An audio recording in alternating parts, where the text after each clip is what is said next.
Actually कानूनी दस्तावेजों में जज्बातों के लिए कोई जगह नहीं होती, हमें उन्हें साइड में रखना पड़ता है।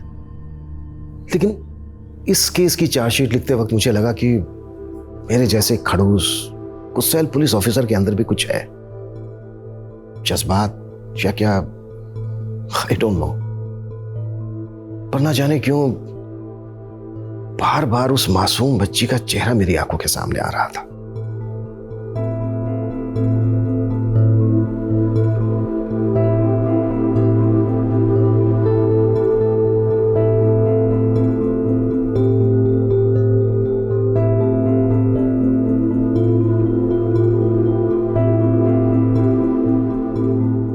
उस अल्लड़ सी नटखट बच्ची की आंखों में एक तूफान था और जिंदगी एक वैशिला जहर।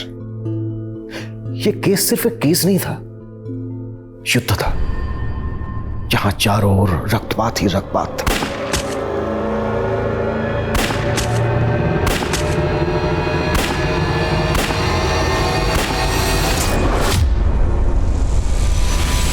नमस्कार, मैं सोनाली कुलकर्णी क्राइम पेट्रोल 70 के इस नए अध्याय में आपका स्वागत करती हूँ।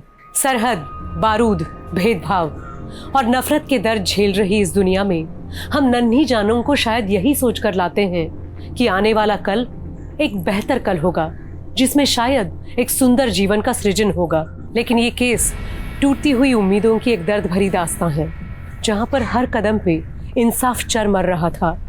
एक छोटी सी जिंदगी, एक छोटी सी बच्ची एक लड़ाई लड़ रही थी। ये लड़ाई गुनाहों की भी थी, इंसाफ की भी। इसमें रहम की मिन्नतें भी थी और दर्द की पुकार भी। किसी से उसका सब कुछ छीन लिया गया था और मानो मासूमियत कह रही थी, मुझे मेरी पहले जैसी पहचान दे दो। ओ आमा शहजादी साहिबा, देख कितना सारा आम। दशहरा, चोषा, सिंदूरी, लैंगड़ा, कौन सा आम खाएगा तू बोल? হ্যাঁ মা বলছি। হ্যাঁ কিন্তু আমি বলছিলাম कि এত सुंदर। क्या बोला था? हिंदी में बात करना सीखना पड़ेगा ना, बाहर पढ़ाई करने जाएगा फिर हिंदी में बोलो। हाँ, मैं बोल रहा था कि ये इतना सुंदर आमेर दुनिया लोगेरा नहीं दुनिया के लोगों ने लैंगड़ा नाम रेखेছে কেন? इसका नाम आज से दुरुस्त आम माने हेल्दी आम।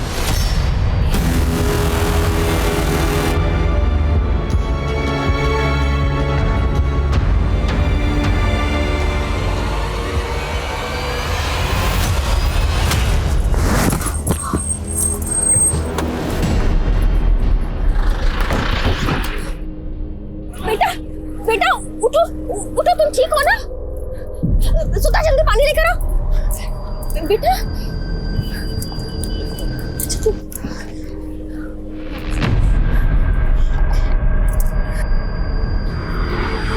बेटा तुम कैरियां बेचती हो?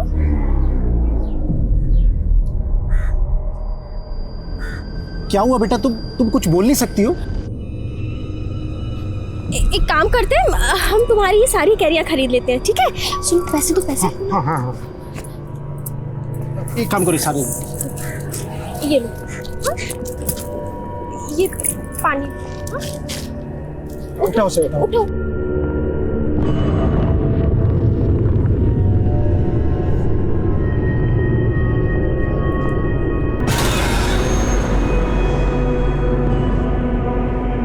पैसा?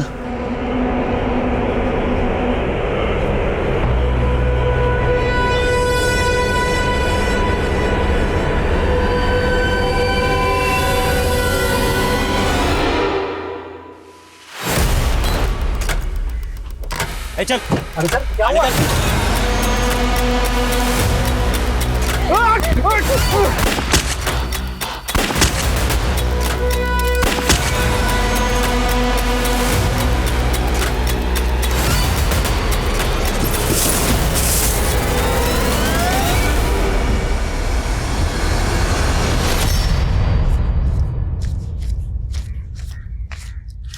चला जल्दी।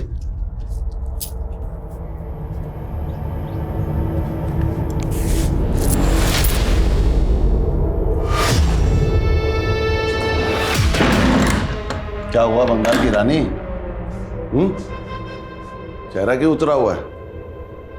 इतना अच्छा धंधा हुआ है, इतनी कमाई हुई है, तो थोड़ा मुस्कुरा। इतनी बड़ी आंख, लगता है टॉनिक देना पड़ेगा। नहीं।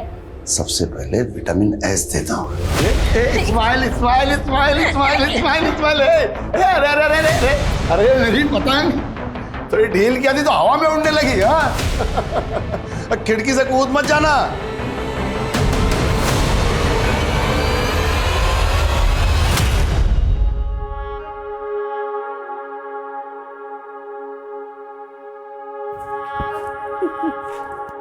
নাজিয়া, তুই জানিস যখন আমি স্কুলে ছিলাম তখন আমাদের স্কুলে একটা কবিতা ছিল, হাওয়াই জাহাজ। তাহলে মা শোনাও না কবিতাটা। हवाई जहाज फुर फुर फुर, बैठ शहजादी पार कर जाती पेड़ मकान जंगल दुकान फुर फुर फुर, दुबई ईरान फुर না মা, फुर। আমি দুবাই ইরান যাব না, আমি তো প্যারিস যাব। এই আমি কি বলেছিলাম, হিন্দি में কথা बोलना सीखो, बंगाली में कम बात करना है। हाँ, আমি প্যারিস जाएगा। ठीक तो है। हमारा शहजादी अगर पेरिस जाना चाहता है तो वहाँ का वीजा लगवा देंगे। সত্যি বাবা? एकेबारे सত্যি। আমি প্যারিস যাব। तुम पेरिस जाएगा और हवाई जहाज में जाएगा।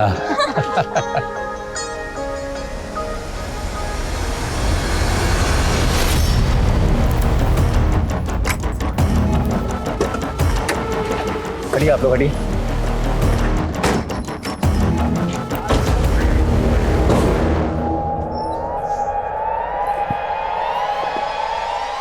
सर, लड़की तो जिंदा है। इसे गाड़ी में बिठाओ और तुरंत हॉस्पिटल लेकर जाओ। Quick, fast. जल्दी निकालो, फास्ट निकलो।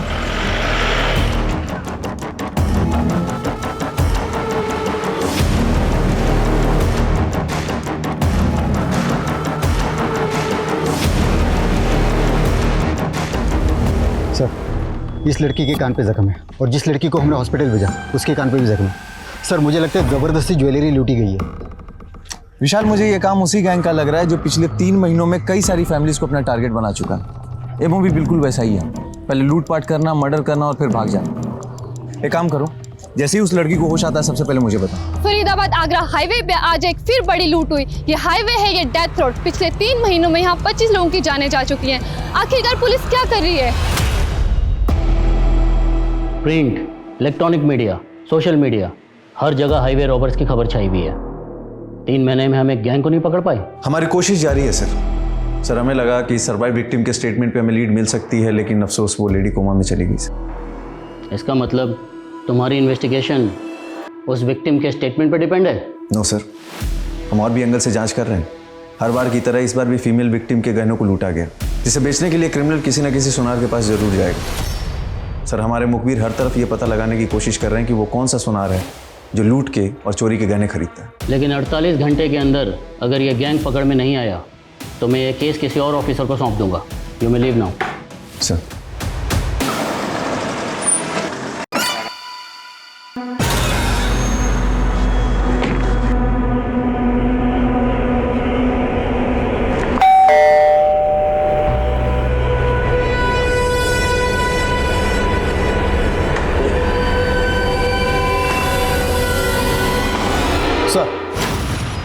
अपने खबरों से इस नरेंद्र तोमर नाम के ज्वेलर्स के बारे में पता चला है। सर, खबर पक्की है, नरेंद्र तोमर चोरी के गहने खरीदता है और बड़ी चालाकी से उन गहनों का सोना पिघला के नए जेवर बना के बेचता है। ये हाईवे रॉबरी वाले अपने चोरी के गहने इस नरेंद्र को बेचते हैं, पहले नरेंद्र को उठाते हैं। सर,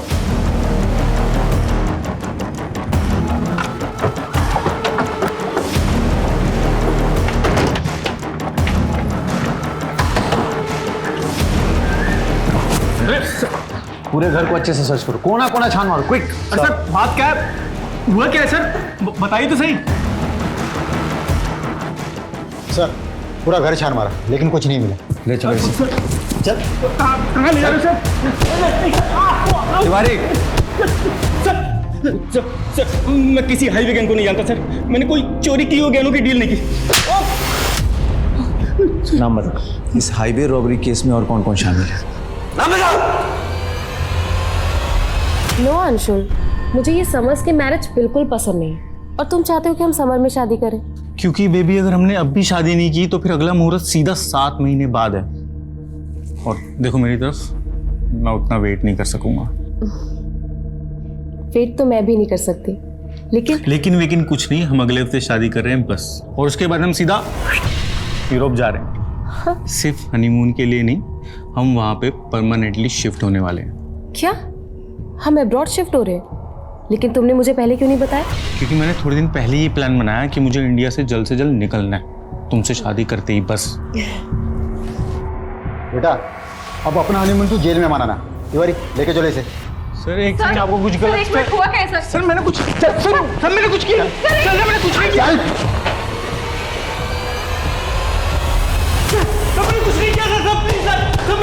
तिवारी मैंने कुछ नहीं किया सर, सच बोल रहा हूँ सर, मैंने कुछ भी नहीं किया। नरेंद्र तोमर ने नाम लिया है तेरा। हाईवे रॉबरीज का करता धरता तू ही है। तूने और तेरे गैंग के मेंबर ने इतने मर्डर्स किए हैं। सर आप क्या बोल रहे हो सर? और कौन है नरेंद्र तोमर? लूट का माल कहाँ है? कहाँ है लूट का माल? सर मैं सच बोल रहा हूँ सर, मैं छोटा सा बिजनेसमैन हूँ बस। आर्म्स डीलर है तू? सर तो मैं गन्स बेचने का धंधा करता हूँ सर, मेरे पास लाइसेंस है। सर आपको कोई गलतफहमी हुई है, अंशुल ने कुछ नहीं किया। वैसे आप अंशुल की क्या लगती है? सर मैं उसकी मंगेतर। बच गई आप। एक कुख्यात अपराधी से आपकी शादी होने वाली थी। Sir please.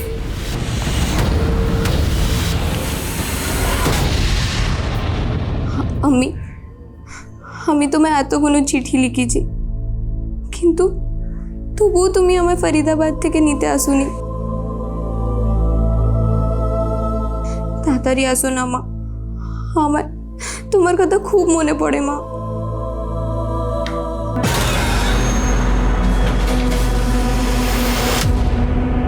क्या छुपा रही? क्या छुपा रही? तेरी ये बंगला तो मेरे पल्ले पड़ती नहीं, और मैं इतना जानता हूं कि तू अपनी अम्मा को फिर से खत लिख रही थी। खुशबू रानी, गली कांधाई, चांदपुर। तेरा ये खत मैं डाक खाने तक पहुंचा दूंगा। फिलहाल मैं तेरे लिए चने लाया हूं। कल से तू चने बेचेगी। चल।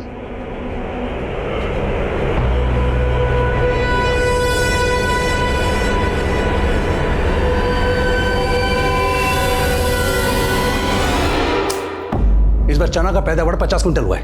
ये 20 क्विंटल पैसे क्यों दे रहा तू हमें? मैं आपको बताया था ना, बाकी का चना में घुन लग गया था। घुन लग गया है या सारा बेच के तू खा गया है? तुझको हमने रिश्तेदार समझा था और तू हमको धोखा दे रहा है। दादा कॉलर छिड़ दो, वरना क्या की कोरे नहीं भी तू ही की कोरे ना सच कर दो। आदेश छाड़ बोलो, मैं छाड़ बोला तो तू देख लेना। देख ले क्या फिर सच कर दो तुम्हें मेरे फिरोगे।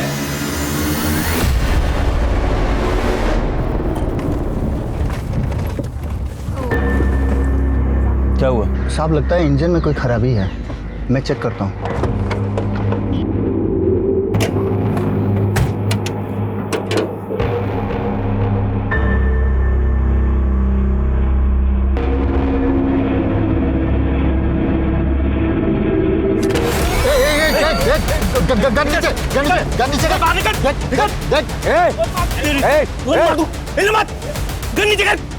गोली मार दूंगा। रख रहा हूँ। गोली मार दूंगा मैं। गोली मत चला, रख रहा हूँ।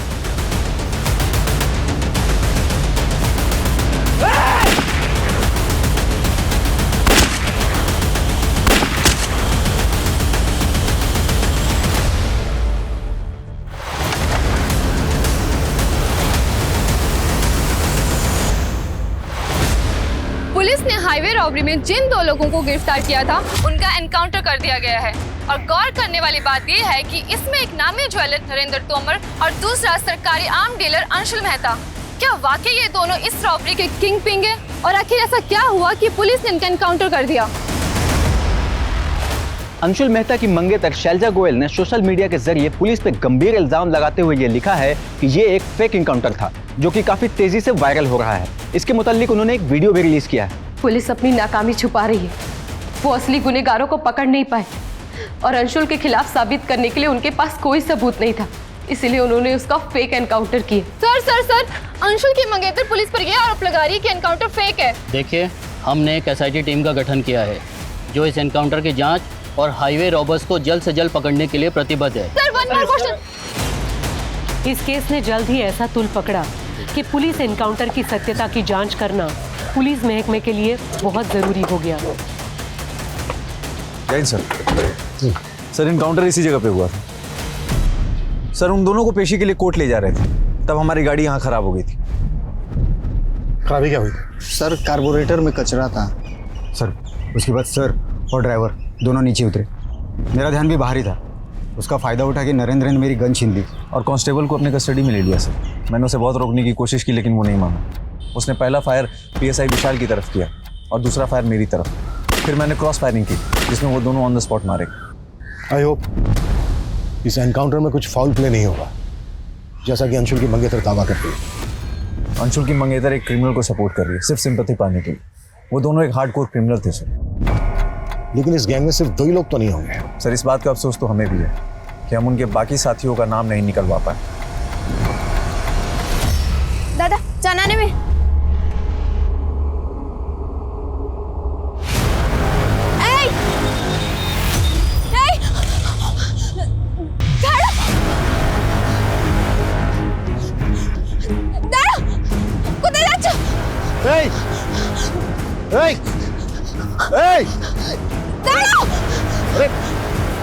कहाँ जा रही? वो जो ऑटो में वो लड़की ने हमारा मर्डर करेছিল। क्या बोल रही है? उसी ने हमारा मर्डर किया था। नरेंद्र और अंशुल के स्टेटमेंट से तो यही जाहिर होता है कि दोनों इस हाईवे रॉबरी में इन्वॉल्व थे। लेकिन सर गौर करने वाली बात यह है कि जहाँ जहाँ भी हाईवे पे रॉबरीज हुई हैं वहाँ के क्राइम सीन से क्रिमिनल्स के जो फिंगरप्रिंट्स मिले वो नरेंद्र और अंशुल के फिंगरप्रिंट से मैच नहीं होते। इंस्पेक्टर भोजराज का मानना है कि नरेंद्र और अंशुल ये दोनों इस रॉबरी में डायरेक्ट इन्वॉल्व नहीं थे, किंग पिन थे। मतलब ये कि असली रॉबर्स अभी भी फरार है जो नरेंद्र और अंशुल से कनेक्टेड हो। इनकी एक एक डिटेल पता करनी होगी। अच्छा वो जो विक्टिम सर्वाइव कर गई होश में कब तक आ रही है? सर डॉक्टर्स का कहना है कि वो लेडी रिकवर कर रही है, लेकिन उसे होश कब तक आएगा सर ये कहना थोड़ा मुश्किल है। इस रॉबरी से पहले आगरा फरीदाबाद हाईवे पर 4 रॉबरी और हुई। डिटेल्स दिखाऊं की? ये देखिए सर, पिछले सभी वारदातों में कोई भी विक्टिम नहीं बचा था सर। और अजीब बात यह है कि हर बार क्राइम सीन से कुछ ना कुछ अजीब मिला था। पहली वारदात में क्राइम सीन से काफ़ी टॉय मिले थे, दूसरी में स्ट्रॉबेरीज, तीसरी में पेन और चौथी वारदात में क्राइम सीन से कच्चे आम मिले थे। लेकिन इस सबका इस रॉबरी से क्या कनेक्शन हो सकता है? इन रॉबरीज में विक्टिम को शूट किया गया था। अंशुल एक आम डीलर है, हो सकता है उसकी पिस्टल इस्तेमाल की गई। उसकी शॉप पर जितने भी गन है उन सबकी जांच करवाओ और पेपर भी चेक करवाओ। Okay sir.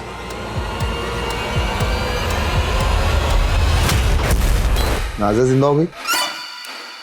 कोई नशा तो नहीं किया तूने? होश उड़ गए थे मेरे, अपनी आंखों से उसे जिंदा देख के आ रही हूँ। अरे ऐसा कैसे हो सकता है? उसकी लाश को मैंने खुद ठिकाने लगाया था।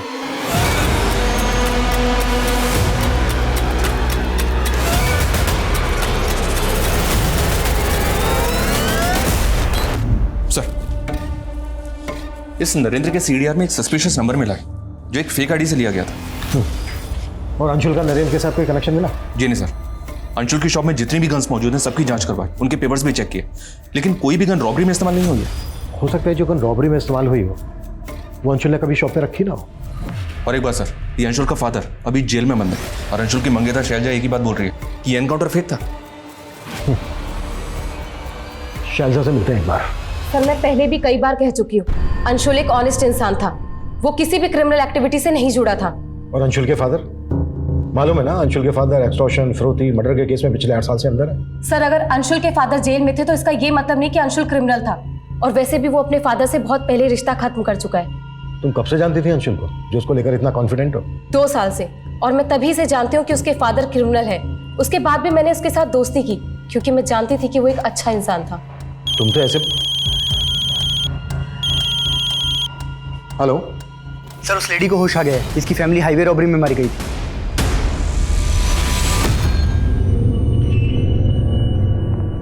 अच्छा लता जी, जब ये सब हुआ तो उस वक्त रॉबर्ट्स के साथ ये लोग भी थे?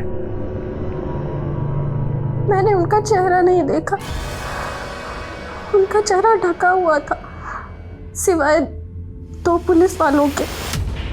पुलिस वाले? हाँ सर, 2 पुलिस वाले थे, उन्होंने ही हमारी गाड़ी रुकवाई। जैसे ही गाड़ी रुकी कुछ लोग फिर पीछे से आए, उनके चेहरे ढके हुए थे। उन्होंने हमें जबरदस्ती गाड़ी से निकाला। उन्होंने मेरे पति को गोली मारी, फिर मुझे। अच्छा लता जी, वो जो दो पुलिस वाले थे वो दिखते कैसे थे? उनके नाम क्या थे? नेम प्लेट देखी थी आपने उनकी? मैंने ठीक से नहीं देखा। क्राइम सीन पर कुछ कच्चे आम बिखरे हुए थे, आप कुछ उनके बारे में बता सकती हैं? वो कैसे आए? हादसे के कुछ दूरी पहले ही हमने एक बच्ची से वो कच्चे आम खरीदे थे। सर वो बच्ची हमारी गाड़ी के नीचे आते बाल बाल बची थी, इसलिए हम उस बच्ची पर दया खाकर वो सारे कच्चे आम खरीद लिए थे। लता जी, ये जो बच्ची थी जिससे आपने आम खरीदे, ये क्राइम सीन से कितनी दूर पहले मिली थी आपको? सर लगभग 500 मीटर पहले। इस वारदात से पहले जिन वारदातों में क्राइम सीन से पेन, टॉय, स्ट्रॉबेरी मिले हैं, हो सकता है वो किसी हॉकर ने विक्टिम्स को बेचे हो, या फिर शायद इसी बच्ची ने बेचे हो। मतलब सर आप कहना चाहते हैं वो बच्ची क्रिमिनल से जुड़ी हो सकती है? बिल्कुल हो सकता है वो बच्ची क्रिमिनल्स के लिए रेकी करती हो और फिर वो क्रिमिनल्स को सिग्नल देती हो लूट और मर्डर करने के लिए। वैसे भी उस बच्ची को क्राइम सीन से लगभग 500 मीटर पहले ही देखा गया है। उस बच्ची से हमें क्रिमिनल्स की लीड मिल सकती है। एक काम करो, लता से उस बच्ची का स्केच बनवाओ।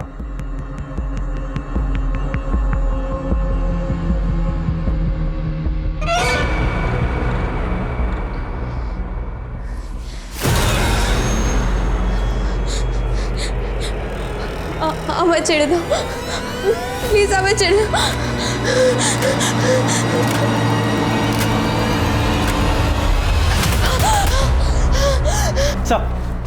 सर उस विक्टिम लता ने जिस लड़की के बारे में बताया था, उसका स्केच रेडी है सर। ये स्केच अपने सारे खबरी और आसपास के थानों में सर्कुलेट करो। जल्द से जल्द इस लड़की की पहचान पता करो। Okay sir.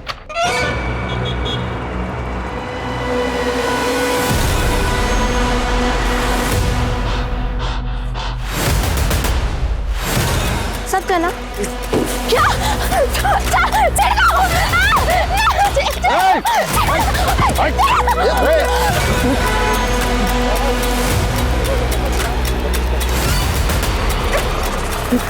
कौन सा? कौन सा? अभी जानी ना। हेलो,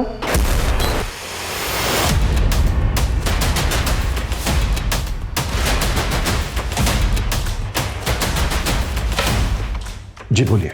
सर आज एक अननोन नंबर से मुझे धमकी भरा फोन आया और वो बोल रहा था कि अंशुल क्रिमिनल था और क्रिमिनल ही रहेगा। तुम उसकी इंसाफ की लड़ाई लड़ना बंद करो, समझी? सर ये वो नंबर है जिससे मुझे कॉल आ रहा था। Sir now I am sure कि पुलिस में से कोई तो इन्वॉल्व है जो इस फेक एनकाउंटर केस को बंद करवाने के लिए मुझ पर प्रेशर डाल रहा है। सर शैलजा को जिस नंबर से कॉल आया था वो नंबर एक फेक आईडी से दिया गया था। हो सकता है शैलजा अंशुल को बचाने के लिए झूठ बोल रही हो और ये फोन कॉल चाल हो उसकी। बैकग्राउंड निकालो शैलजा की। Okay sir. सर नरेंद्र की कॉल रिकॉर्ड में जो फेक आईडी का नंबर मिला सर, उसमें एक चंद्रेश नाम के हिया व्यापारी का नंबर मिला है। सर ये चंद्रेश है सर, इसका फ़ोन काफ़ी टाइम से बंद है और ये कहाँ गायब हो गया ये भी नहीं पता चल रहा। मे भी चंद्रेश इस सब में शामिल हो। डिटेल निकालो इसकी।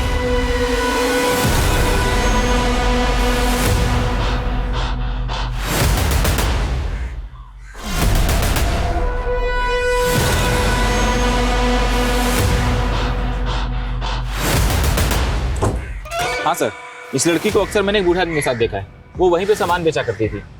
बूढ़ा आदमी? हाँ सर। अच्छा उसका कुछ एड्रेस वगैरह पता है? नहीं सर। अच्छा तुम उस आदमी का स्केच बनवा सकते हो जिसे तुमने इस लड़की के साथ देखा? मैंने कहा ना मेरे बिना बाहर नहीं जाएगी। तू रुक, मैं देखता हूँ।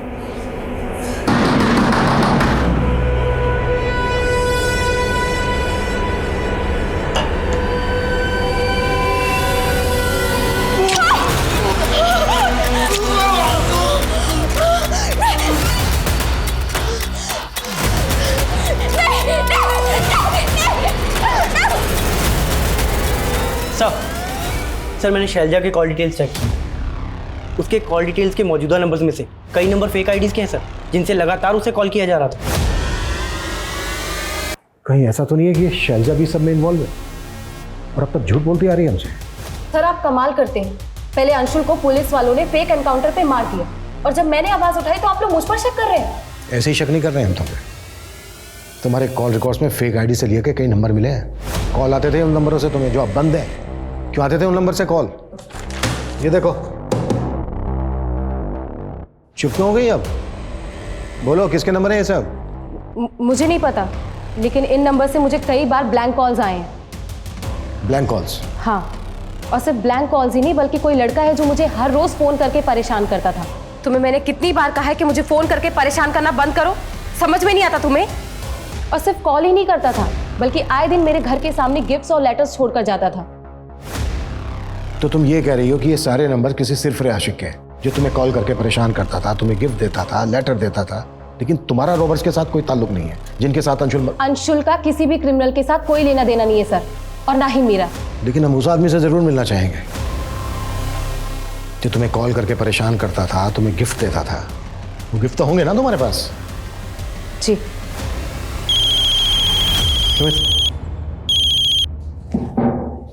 हेलो,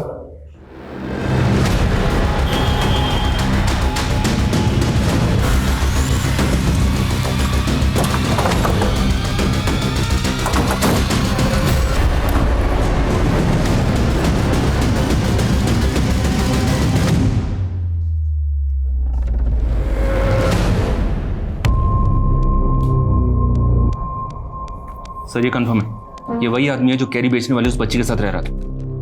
ये देखिए। मनीष, बच्ची को ढूंढो, यहीं कहीं होनी चाहिए। सर। स्लाइड। सर। पकड़ चेक करो।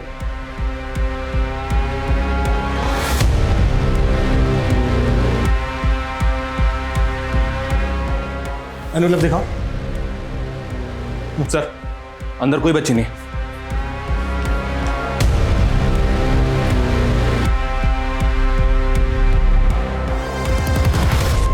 हाँ सर, ये बच्ची यहाँ रहती तो थी, पर अब पता नहीं कहाँ है। नाम क्या है बच्ची का?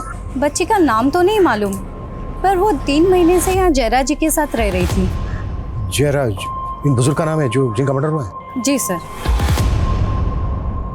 अच्छा, इस बच्ची का रिश्ता क्या था जयराज जी के साथ? वो तो कहते थे वो उनके दूर की रिश्तेदार है, पर वो बच्ची बांग्ला बोलती थी और जयराज जी यूपी साइड के हैं। अब ये हमें नहीं मालूम कि उन दोनों में क्या रिश्ता था। जयराज जी का कोई रिश्तेदार, फैमिली वाला? नहीं सर, वो तो यहाँ अकेले रहा करते थे। आप लोगों में से कोई जानते हैं उनके किसी रिश्तेदार को? अच्छा, जयराज जी से यहाँ कोई मिलने आता जाता था? जी सर, 2 लोग अक्सर यहाँ आते रहते थे, पर हम उन्हें नहीं जानते। दिखते कैसे थे वो? स्केच बनवा सकती हो उनका? अब इतना ध्यान नहीं है सर। एक ऐसी बच्ची जो हमारी सस्पेक्ट है, ऐसी जगह से गायब है जहाँ पर एक बुजुर्ग का मर्डर हुआ है। पता करो बच्ची के बारे में। और बुजुर्ग से जैसे बंगला में लिखा हुआ एक लेटर मिलता है जिसके एनवेलप पे अधूरा एड्रेस है। लेटर को ट्रांसलेट करवाओ। ओके सर, ये वो गिफ्ट्स हैं जो कोई लड़का मुझे भेजा करता था। आखिर ये सब इन्वेस्टिगेट करके आप लोग साबित क्या करना चाहते हैं? हम लोग कुछ साबित नहीं करना चाहते। साबित आप करना चाहती हैं कि अंशुल उन रॉबर्स के साथ इन्वॉल्व नहीं था, लेकिन हम आपकी बातों पर भरोसा क्यों करें? ये बात मुझे पहले से ही पता है, लेकिन आप लोग इस केस को कोई गलत मोड़ देने की सोचना भी मत। और पुलिस वालों ने मेरे अंशुल का फेक एनकाउंटर किया है, और ये बात मैं 1000 बार चीख चीख कर कहती रहूंगी। ये चिट्ठी बंगला भाषा में किसी खुशबू रानी के नाम पर लिखी गई है और इस चिट्ठी में लिखा है कि उसकी अम्मी उसके खतों का जवाब नहीं दे रही है, ना ही उसको फरीदाबाद से आकर लेकर जा रही है। सर, कहीं इसका मतलब ये तो नहीं कि ये जयराज उस बच्ची को अपने साथ जबरदस्ती रख रहा था? अब तक हम मानकर चल रहे हैं कि ये बच्ची हाइबर रोवर्स के लिए रेकी करती थी, इसलिए हमारे लिए पता लगाना बेहद जरूरी है कि बच्ची इस वक्त कहाँ पर है। इस लेटर पे एड्रेस लिखा गया है खुशबू रानी गली गांधाई चांदपुर। प्रॉपर एड्रेस नहीं है, लेकिन लेटर पढ़ने के बाद ऐसा लगता है कि इस बच्ची ने पहले भी बहुत सारे लेटर्स लिखे हैं। एक काम करो, पोस्ट ऑफिस में जाके पता करो कि फरीदाबाद से गली गांधाई चांदपुर के लिए पहले भी लेटर पोस्ट हुए हैं क्या। हो सकता है वहाँ से प्रॉपर एड्रेस मिल जाए। Okay sir. और हाँ, एक काम और करो, इस बच्ची का स्केच बंगाल और आसपास के राज्यों में सर्कुलेट करो, अखबारों में भी डलवाओ, शायद इस बच्ची को पहचानने वाला कोई आदमी सामने आए। Okay sir.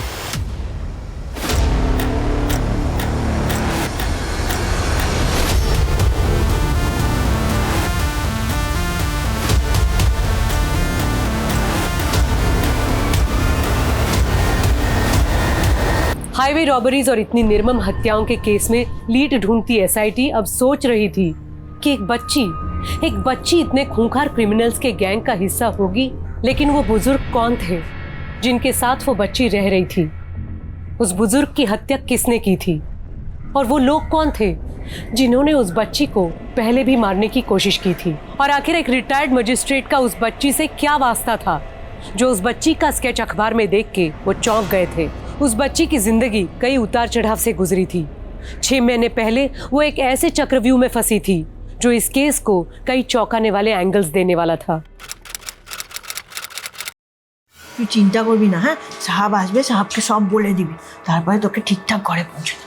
সব নমস্তে। नमस्ते जी, नमस्ते बताइए। करो, नमस्ते करो। क्या हुआ?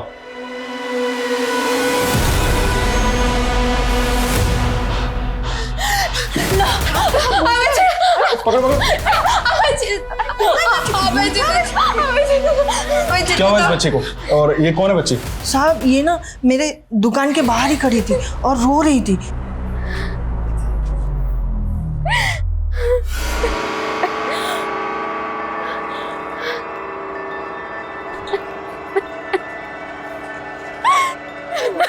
इसको अपना घर का पता भी पता नहीं है। और साहब इसने ना मुझे बोला कि इसके साथ किसी ने रेप भी किया है। लो बेटा, पानी पियो। खा खा जल खा। देखो बेटा, तुम्हें डरने की बिल्कुल भी जरूरत नहीं। तुम्हारे साथ जिसने भी गलत किया है हमें उसके बारे में बताओ। साहब इसे हिंदी नहीं समझती, बंगाल की किसी जगह से है। इसे तो इसका एड्रेस भी याद नहीं है, लेकिन इसने मुझे कहा है सब कि इसका रेप हुआ है। पहले हम बच्ची का मेडिकल करवाते हैं। जानवी,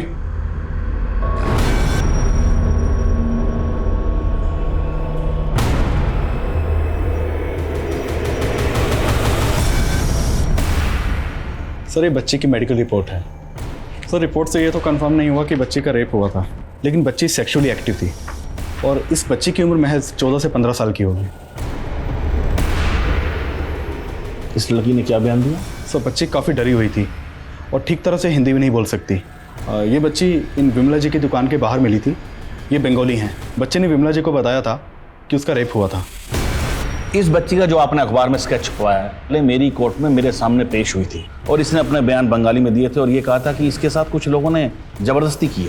लेकिन ये बच्ची अपने किसी भी रेपिस्ट का नाम नहीं जानती थी और ना ही उनको पहचानती थी और ना ही उसका स्केच बनवा पाई थी। लेकिन इस बच्ची ने अपने बयान में यह भी कहा था कि उसके साथ एक ऐसे व्यक्ति ने रेप किया था जो उस वक्त पुलिस की वर्दी में था। पुलिस की वर्दी? जी सर, अब तक हम ये मानकर चल रहे थे कि ये बच्ची रॉबरी गैंग वालों के लिए रेकी करती थी और एक विक्टिम ने हमें स्टेटमेंट दिया कि जो वो गैंग था उसमें 2 पुलिस वाले भी शामिल थे। सर आपको कुछ अंदाजा है कि बच्ची उस गैंग तक कैसे पहुंची होगी? कुछ बताया था इसने? ऐसा तो मैं कुछ नहीं जानता, लेकिन ये बच्ची उस वक्त कुछ नहीं बोल पा रही थी, इसलिए मैंने इसे एनजीओ में रखने का ऑर्डर दिया था। हाँ सर, 3 महीने पहले ये बच्ची हमारे एनजीओ में ही थी। तो फिर 3 महीने पहले बच्ची यहाँ से गई कहाँ? उसकी मौसी आई थी उसे यहाँ से लेके जाने के लिए, करीबन 3 महीने पहले।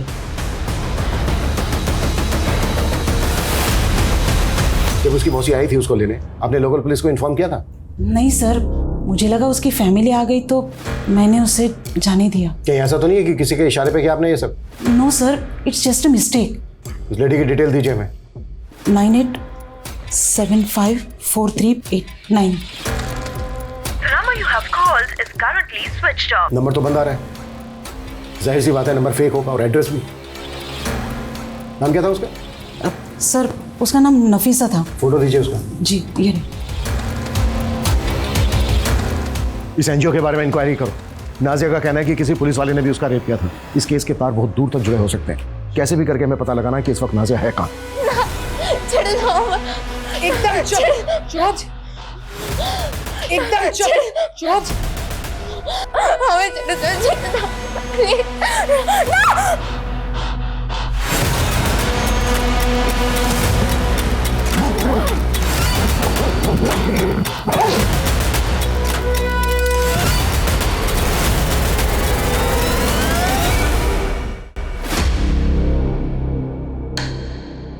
सर ऐसी कई फुटेजेज थी जिनमें ये आदमी शैलजा का पीछा करते हुए दिखाई दे रहा है, लेकिन सर किसी भी फुटेज में इस आदमी का चेहरा क्लियर नहीं है।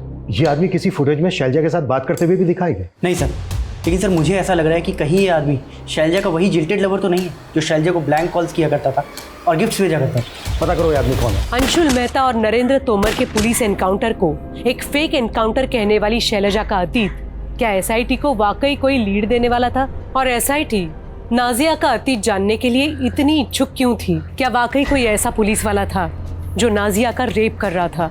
लेकिन काफी कोशिशों के बाद एसआईटी ने यह जरूर पता कर लिया था कि नाजिया 2 साल पहले पश्चिम बंगाल के चांदपुर इलाके से लापता हुई थी। करीब 2 साल पहले आप लोगों ने नाजिया की मिसिंग कंप्लेंट फाइल करवाई थी। आखिर वो फरीदाबाद कैसे पहुंची, गायब कैसे हुई थी वो? हमको नहीं मालूम साहब।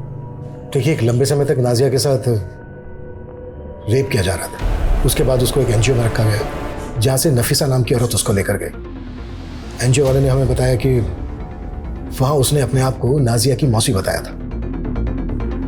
ये है वो नफीसा। साहब ये नफीसा नहीं है, ये तो रूपा है।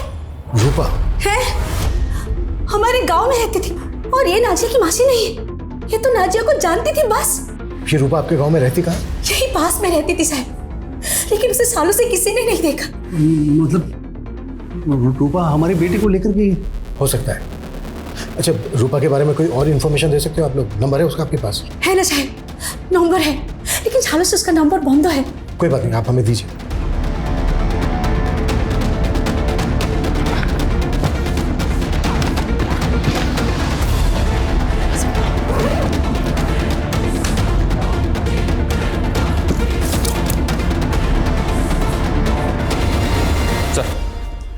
सर, रूपा के पुराने नंबर की सीडीआर चेक की तो एक चौंकाने वाली बात पता चली।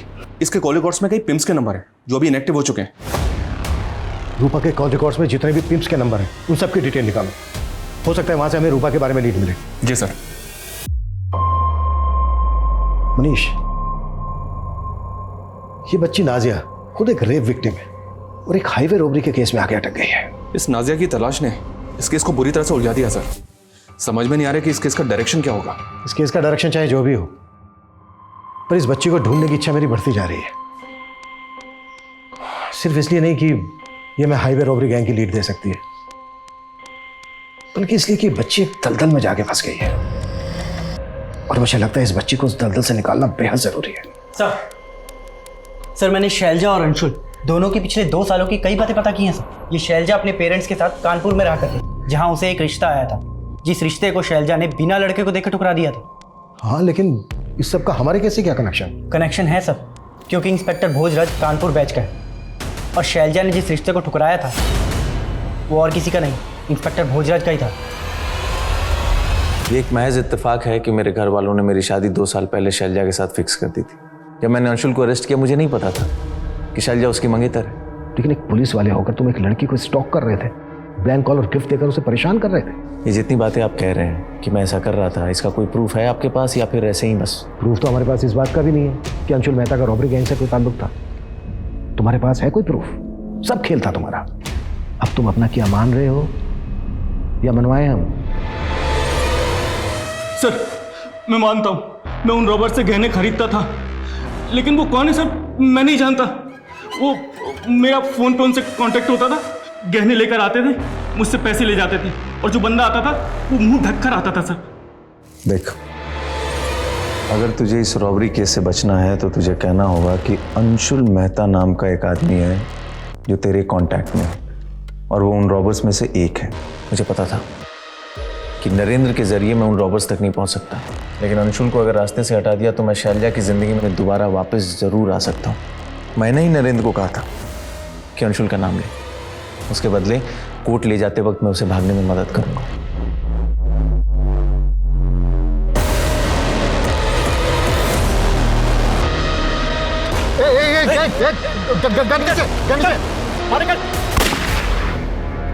नरेंद्र इस केस की अहम कड़ी था, उसको ही मार दिया तूने और उस बेकसूर अंशुल को भी। कैसा पुलिस वाला है तू? इस वर्दी का अपमान किया है तूने। भोजराज के स्टेटमेंट से यह तो साफ है कि नरेंद्र तोमर रॉबरी गैंग से जुड़ा था। इसके सीडीआर में एक फेक आईडी का एक नंबर मिला था जिसमें हमें एक और हीरा व्यापारी चंद्रेश का नंबर मिला। इस चंद्रेश को मैंने ढूंढने के लिए कहा था। क्या अपडेट है इसकी? सर, खबरियों को इसकी तलाश में लगाया। खबरियों को तलाश में लगाया, बस हो गया? कैसे भी करके चंद्रेश मुझे अंदर चाहिए। और रूपा को कैसे ढूंढ रहे हो तुम लोग? और रूपा की कॉन्टैक्ट लिस्ट में जितने भी पिम थे उनकी क्या अपडेट है? सर, उसकी भी तलाश जारी है।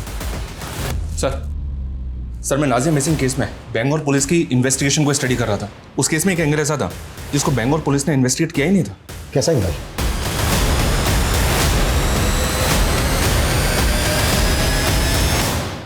क्या हुआ? अब चुप क्यों हो तुम लोग? दुबई के उस शेख के साथ क्या वास्ता है तुम लोगों का? कहीं ऐसा तो नहीं है कि दुबई के उस शेख के साथ नाजिया की शादी करवा दी थी तुम लोगों ने? किंतु सर नाजिया तो लापता है। तो फिर दुबई के उस शेख ने तुम्हारे अकाउंट में पैसे क्यों ट्रांसफर किए थे? ये नहीं बताएगा साहब, हम बताते हैं आपको। ये नाजिया का शादी वो दुबई के शेख के साथ कराने वाला था। सर हम क्या करते हैं? सर हमारे एक रिश्तेदार है आफाक, उसने हमारा सारा जमीन कब्जा कर लिया है। लाखों को जमीन तो कब्जा कर ही लिया है। कोर्ट के चक्कर मारते मारते ताने ताने का मोहताज हो गया था। मैं क्या करता सर? पैसों के लालच में तूने अपनी बेटी का सौदा कर दिया? कैसा बाप है रे तू? ये वही करने वाला था, लेकिन हम नाजिया का अच्छा चाहता था। बस हमारा माथा खराब हो गया था। क्यों? वो रूपा पे भरोसा कर ली। इसके लिए हम रूपा को बोला कि नाजिया को थोड़े दिनों के लिए अपने पास रखे। लेकिन हमको क्या मालूम था कि वो हमारी लड़की को हमसे इतना दूर लेकर जाएगी। नाजिया के माता पिता की भूमिका भी अब संदिग्ध नजर आ रही थी। वहीं एसआईटी को जल्द ही चंद्रेश नाम के हीरा व्यापारी की एक लीड मिली जो चोरी के गहने खरीदा करता था। सर मेरी बात मानिए सर, मैं किसी नरेंद्र तोमर को नहीं जानता सर। जिस फेक आईडी के नंबर से नरेंद्र तोमर को कॉल किया जाता था, उसी फेक आईडी के नंबर से तुझे भी कॉल किया जाता था। बोल कौन है वो जो तुम दोनों को कॉल करता था? सर वो तो जमीर और रुस्तम है। काम लेंगे ये दोनों।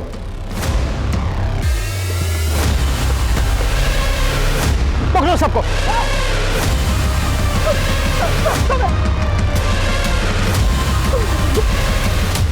कौन है बच्ची? हमें नहीं मालूम सर, ये बच्ची तो जयराज के साथ रहती थी। जयराज भी तुम लोगों के लिए काम करता था ना? हाँ साहब। जयराज को क्यों मारा? साहब हमने नहीं मारा जयराज को। ये बच्ची तुम लोगों के चंगुल में कैसे फंसी?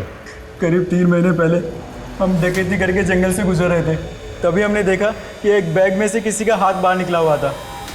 हमने जब बैग खोलकर देखा तो उसमें वो बच्ची थी और वो जिंदा थी। हमने उस बच्ची की जान बचाई थी और फिर उसे जयराज के साथ रख दिया था। जयराज हमारे लिए रेकी का काम करता था, जिसमें वो इस बच्ची को भी इस्तेमाल करने लगा। तुम लोग पुलिस की वर्दी पहनकर हाईवे पे कार रुकवाते थे, फिर उसमें मौजूद सभी लोगों को लूटते थे और फिर उनको मार देते थे।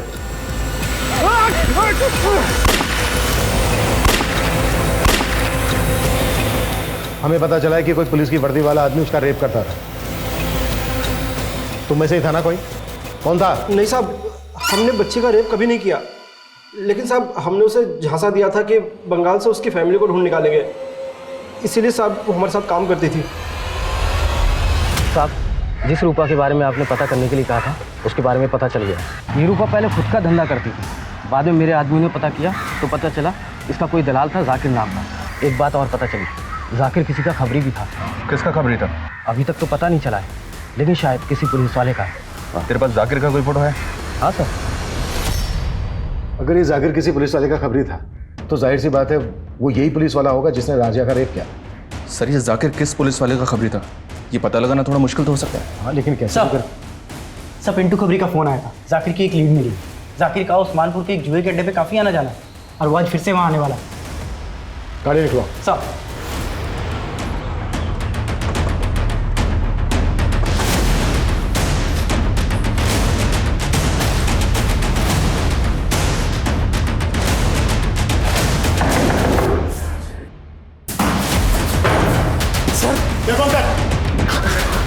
बोल नाजिया का।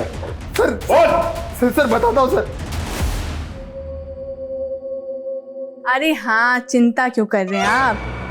अरे बेफिक्र रहिए, बस हो जाएगा काम आपका। हाँ अरे निश्चिंत तो थाको तुम्हें, काम हो जाएगा बिल्कुल। हाँ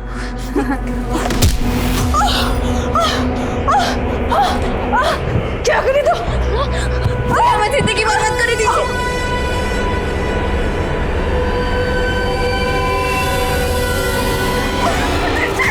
नहीं बेटा छोड़ उसको, छोड़ बेटा छोड़, हट बेटा हट।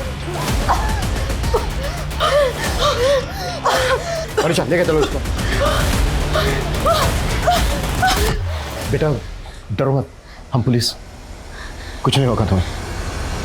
हम फरीदाबाद में मेड का काम करता था और एक्स्ट्रा पैसा कमाने के लिए हम सेक्स रैकेट से जुड़ गया। तभी हमारा मुलाकात जाकिर से हुआ था। हम जानता था कि वर्जिन लड़की का मार्केट अच्छा है, इसलिए जब नाजिया की माँ नाजिया को हमारा पास छोड़ के गया तो हमारा मन में लालच आ गया और हम उसको फरीदाबाद लेके आ गया। आओ अंदर आओ नाजिया। और जाकिर उसको धंधे पे बिठा दिया। मैं बस नाजिया ऐसी बच्चियों को सूटकेस में डालकर अपने क्लाइंट्स के पास ले जाता। नाजिया के साथ भी मैंने यही धंधा शुरू कर दिया था।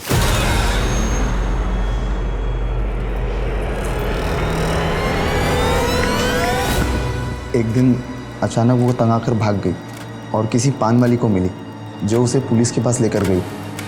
फिर पुलिस ने उसे एनजीओ में डाल दिया। नाजिया का कहना है कि कोई पुलिस वाला था जो रेप करता था उसका। हाँ सर, उस पुलिस वाले साहब ने कहा कि उस बच्ची को किसी भी हाल में एनजीओ से बाहर निकालो। उन्हें डर था कि नाजिया उनके बारे में सबको बता ना दे। हम जाकिर के कहने पे ही नाजिया को एनजीओ से हटाया था और वापस जाकिर को सौंप दिया। वो पुलिस वाला कौन था जो नाजिया का रेप करता था? चलो ये लो साहब, आपके गले की हड्डी। एनजीओ से निकाल कर लेके आया इसको।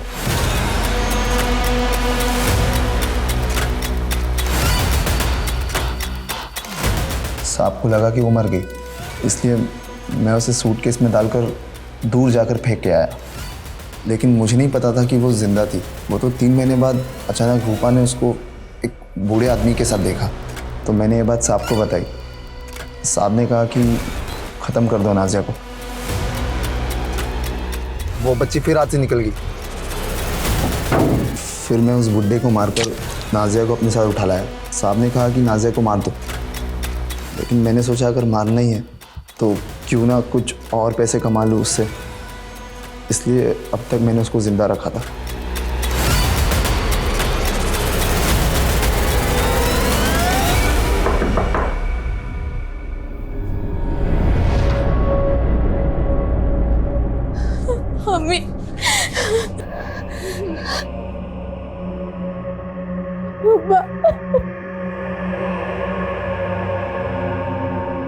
मुझे नहीं पता कि नाजिया का फ्यूचर अब क्या होगा, कैसा होगा, लेकिन मैं आप सभी से अपील करता हूं, जब आप नाजिया जैसे बच्चों को कहीं भी किसी भी मुसीबत में देखें, प्लीज पुलिस से संपर्क जरूर करें। लगभग 2.5 साल नरक से भी बदतर जिंदगी जीने के बाद आखिरकार नाजिया को अपनी अम्मी को देखना नसीब हो पाया। लेकिन नाजिया के साथ हो रहे गुनाह तब शायद थम सकते थे जब नाजिया की सुनवाई एक मैजिस्ट्रेट द्वारा की जा रही थी। अगर तब उसके साथ हुई ज्यादतियों को गंभीरता से लिया जाता तो शायद हम एक बच्ची को ये उम्मीद दे सकते थे कि गुनहगार कभी बख्शे नहीं जाते। लेकिन इंसाफ में हुई देरी ने उसे और भी गहरे घाव दिए। ये बेहद ही अफसोसजनक है कि न्याय की दहलीज पे पहुंचने के बावजूद भी कई विक्टिम्स को अक्सर न्याय नहीं मिलता और कई बार सुनवाई में ही इतना वक्त बीत जाता है कि इंसाफ का कोई मायना ही नहीं रह जाता। इस विषय पे वाकई विचार होना जरूरी है। आप जानते हैं कि हम इस वक्त कोविड-19 की चुनौतियों से लड़ रहे हैं। कृपया मास्क लगाएं और सोशल डिस्टेंसिंग का जरूर पालन करें। अब मैं सोनाली कुलकर्णी आपसे विदा लेती हूँ। क्राइम पेट्रोल सतर्क, जस्टिस रीलोडेड में फिर होगी आपसे मुलाकात एक नए और चौंका देने वाले केस के साथ। तब तक अपना और अपने परिवार का ख्याल रखें। जय हिंद।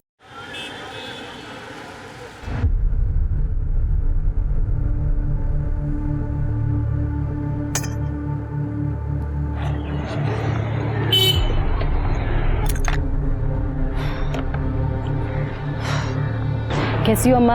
हाँ मैं ठीक हूँ, आप कैसे बच्चा? बस मैं ठीक हूँ। ये देखो आपके लिए गरम गरम पूरी लाई है, अभी खा लो, आप नाश्ता कर लो, ठीक है?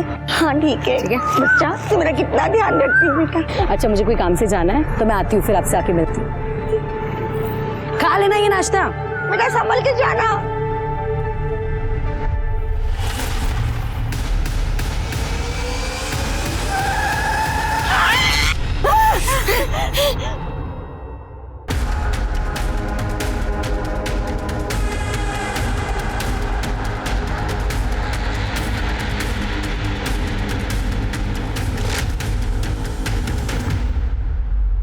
Hello police.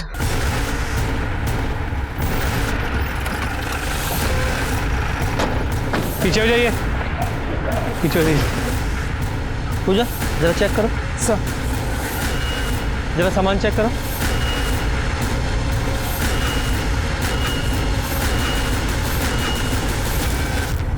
फोन किसने किया था? मैंने किया सर। मेरा नाम सत्यदेव राठी है, ये पास वाली बिल्डिंग में रहता हूँ। रोज की तरह मैं काम पे जा रहा था तो मैंने देखा बूढ़ी माँ खून से लथपथ है, इसलिए आपको फ़ोन कर दिया। पहचानते हो उन्हें? हाँ, लाल चौक पे रहने वाले हर कोई इन्हें बूढ़ी माँ बुलाते हैं। कोई खाना देता है तो बदले में दुआ देती है। साहब मैंने भी कई बार उन्हें खाना दिया। सर, इसके हाथ पर ये नाम है जानकी, शायद इन्हीं का नाम हो। हाँ हो सकता है। तो सामान में भी कुछ नहीं मिला, आईडी प्रूफ वगैरह कुछ भी नहीं। देखो इन जानकी के बारे में कुछ और पता चलता है तो। पूजा बॉडी को पोस्टमार्टम के लिए भेजा। सर। और शर्मा जरा आसपास चेक करो, कोई सीसीटीवी कैमरा है क्या? सर। सर जानकी की पोस्टमार्टम रिपोर्ट। उसकी मौत 3 जुलाई की सुबह 7 और 9 बजे के बीच हुई है। मौत का कारण एक्सेसिव ब्लीडिंग है और सर मल्टीपल फ्रैक्चर्स भी हैं। कोई सीसीटीवी? सर वो बाईपास रोड था, वहाँ पे कोई सीसीटीवी कैमरा नहीं मिला। सर जानकी पिछले 6 साल से वही रह रही, लेकिन आसपास के लोगों को उसके बारे में कुछ भी नहीं पता। सब लोग उसे बूढ़ी माँ कहते थे और किसी से उसका कोई बैर नहीं था। सर तो फिर ये रैश ड्राइविंग या ड्रिंक एंड ड्राइव का केस हो सकता है। आजकल लोग सुबह भी पीते हैं। हाँ वो तो है, लेकिन सवाल यह है कि उस समय गाड़ी कौन चला रहा था और वो गाड़ी थी किसकी? हमारा फर्ज बनता है कि जानकी को इंसाफ दिलाएं। सर। नमस्कार, मैं सोनाली कुलकर्णी क्राइम पेट्रोल 70 के इस नए अध्याय में आपका स्वागत करती हूँ। कानून अंधा होता है, सबसे पहले विक्टिम की शिनाख्त, फिर सबूत और गवाह अपराधी तक पहुँचने का जरिया बनते हैं। इसके बावजूद देश भर में हर साल शिनाख्त न होने की वजह से 40,000 से भी ज्यादा लावारिस लाशों को ठिकाने लगाने की जिम्मेदारी पुलिस के सर पर आ जाती है। लेकिन सवाल ये है कि क्या वे सब मरने वाले गुमनामी होते हैं? क्या सचमुच उनमें से किसी के घर पर उसका इंतजार करने वाला कोई नहीं होता? वो क्यों मरा, उसे किसने मारा? ऐसे मामलों में पुलिस को अक्सर मरने वाले के बारे में कुछ खास पता ही नहीं चल पाता। एक्सीडेंट में एक गुमनाम बुजुर्ग महिला की मौत का यह अनयूजुअल केस भी शुरुआत में ऐसा ही लग रहा था, लेकिन जब इसकी कड़ियां खुलनी शुरू हुई तो एक घिनौना अपराध उजागर हो गया। एक ऐसा अपराध जिससे हर बाप अपनी बेटी को बचाकर रखना चाहेगा।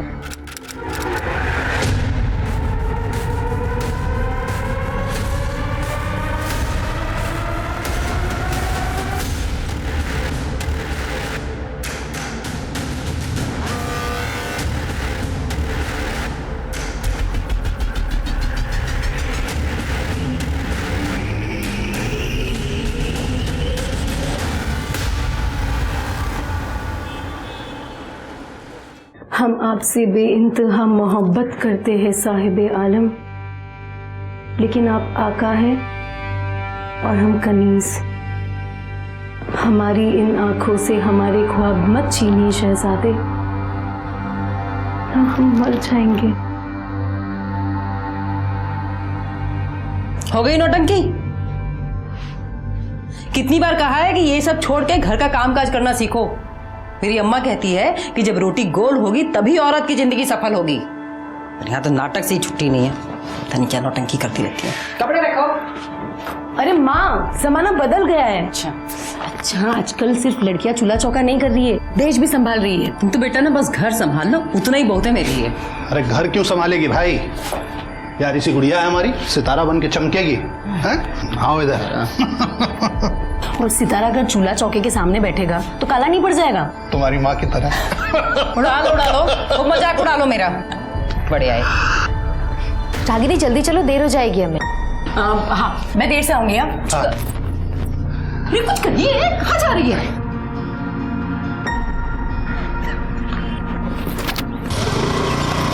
Bye bye. संभल कर जाना। लड़की को ज्यादा छूट दोगे ना तो लोग गाली देंगे। अरे कौन गाली देगा भाई, जब लड़की हमारा नाम रोशन करेगी तब देखना वही लोग ताली भी बजाएंगे।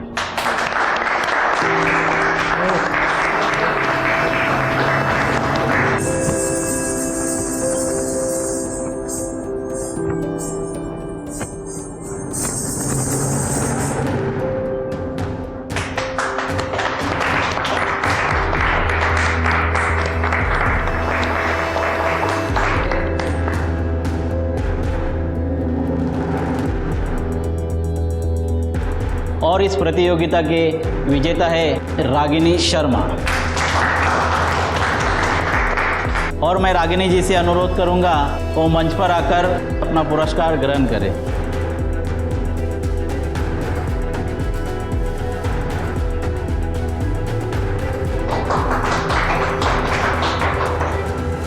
मुबारक। Thank you. रागिनी ने ना सिर्फ ये प्रतियोगिता जीती है बल्कि हम सब लोगों का दिल भी जीता है। इसलिए हमारे फिल्म डायरेक्टर मिस्टर नमन झा ने उन्हें अपनी अगली फिल्म में बतौर हीरोइन लेने का फैसला किया है। हाँ हमारी बिटिया हीरोइन बन गई भाई। नाचो, अरे नाचो। बहुत बढ़िया बेटा, बहुत बढ़िया।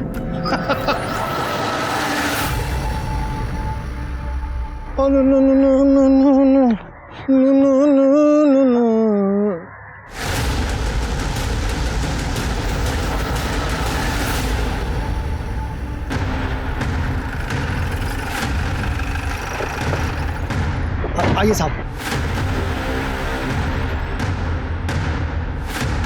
पूजा जरा चेक करो सर, जरा आसपास चेक करो तुम लोग। इस लड़की की बॉडी का कैसे पता चला?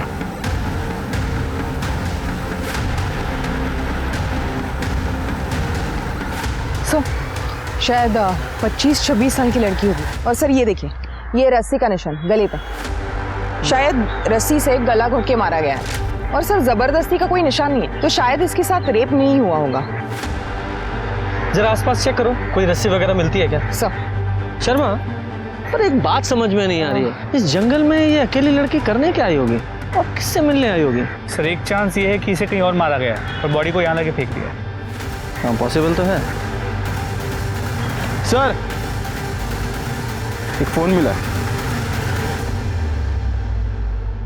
फोन तो काफी नया लग रहा है, हो सकता है इस लड़की का हो। इसे लैब में भेजो और चेक करो, देखो क्या मिलता है इसमें। पूजा बॉडी को पोस्टमार्टम के लिए भेजो। सर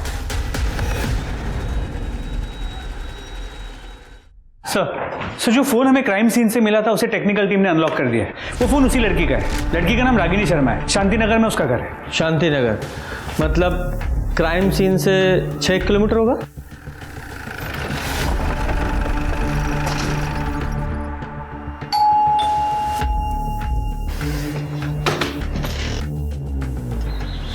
खुला?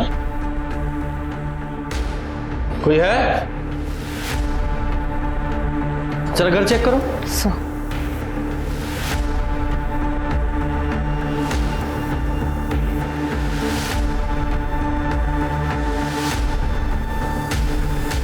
सर कोई नहीं है। सर अंदर कमरे में अलमारी खुली हुई है, सामान यहाँ वहाँ पड़ा हुआ है। लगता है मामला चोरी का है। चोरी यहाँ हुई और रागिनी की लाश हमें यहाँ से 6 किलोमीटर दूर वहाँ जंगल में मिली। सर हो सकता है ये 2 अलग अलग लोगों का काम हो। सर मुझे लगता है कि मर्डर यहाँ किया गया है और बॉडी को डंप वहाँ कर दिया गया। हाँ हो सकता है, पॉसिबल है। सर एक डैमेज फ़ोन मिला है। फ़ोन को लैब में भेजो और इसका डेटा रिकवर करवाओ। फॉरेंसिक टीम को बुलाओ और पूरे घर से फिंगरप्रिंट्स उठवाओ। ये जल्दी से जल्दी फ़ोन करो और रिपोर्ट जल्दी से जल्दी मंगाओ। सर क्या हुआ? आप लोग कौन है? सर मैं रचना और ये मेरे हस्बैंड है चिंतन। हम यहाँ पड़ोस में रहते हैं। यहाँ जो रागिनी रहती है आप लोग उसे जानते हैं? हाँ सर, हम 3 साल से पड़ोसी हैं, बल्कि मैं तो उसे अपनी बहन मानता हूँ। लेकिन क्या हुआ क्या सर? आपकी मुंह बोली बहन का खून हो गया है और उसकी लाश हमें यहाँ से 6 किलोमीटर दूर झाड़ियों में मिली है।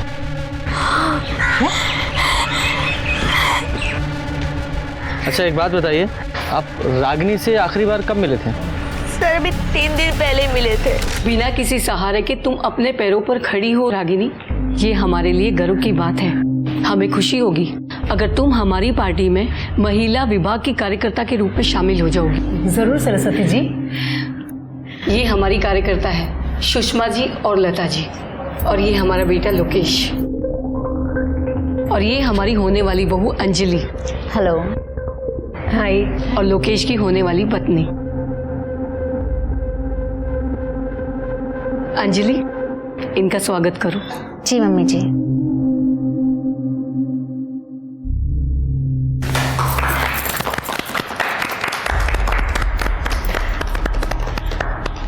अब हम चलते हैं, चलो।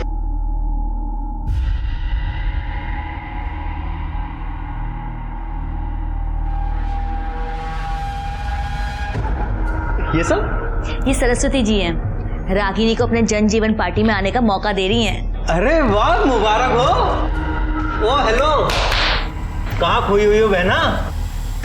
अरे कुछ नहीं, वो मैंने आपको बताया था ना, वो आदमी जिसके पास मेरे 2 लाख रुपए अटके हुए हैं, वो मुझे परेशान कर रहा है, मेरे पैसे ही नहीं दे रहे। रागिनी को किस बात के पैसे लेने थे? सर, रागिनी फिल्म इंडस्ट्री में काम करती थी। हाँ, शायद शूटिंग के पैसे होंगे।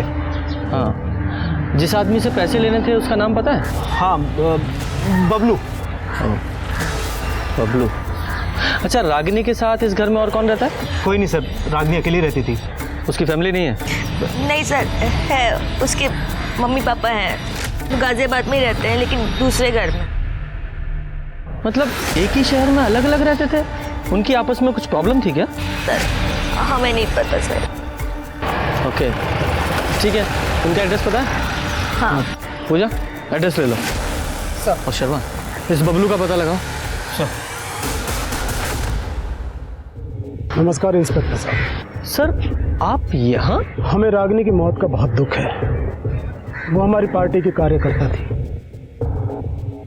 आप उसके कातिलों को जल्द से जल्द ढूंढिए। अगर इस काम में हमारी किसी भी तरह की मदद की जरूरत हो तो हमें बताइए। जी सर, श्योर। नमस्कार सर। सुनो ना, सर जा रहे हैं हम, अभी बात कर लें क्या? अभी नहीं दोस्तों, बाद में। अभी मौका है हमारे पास, अभी बात कर सकते हैं हम। इतना गर्म माहौल हो रखा है, बाद में आराम से करते हैं ना। रुको।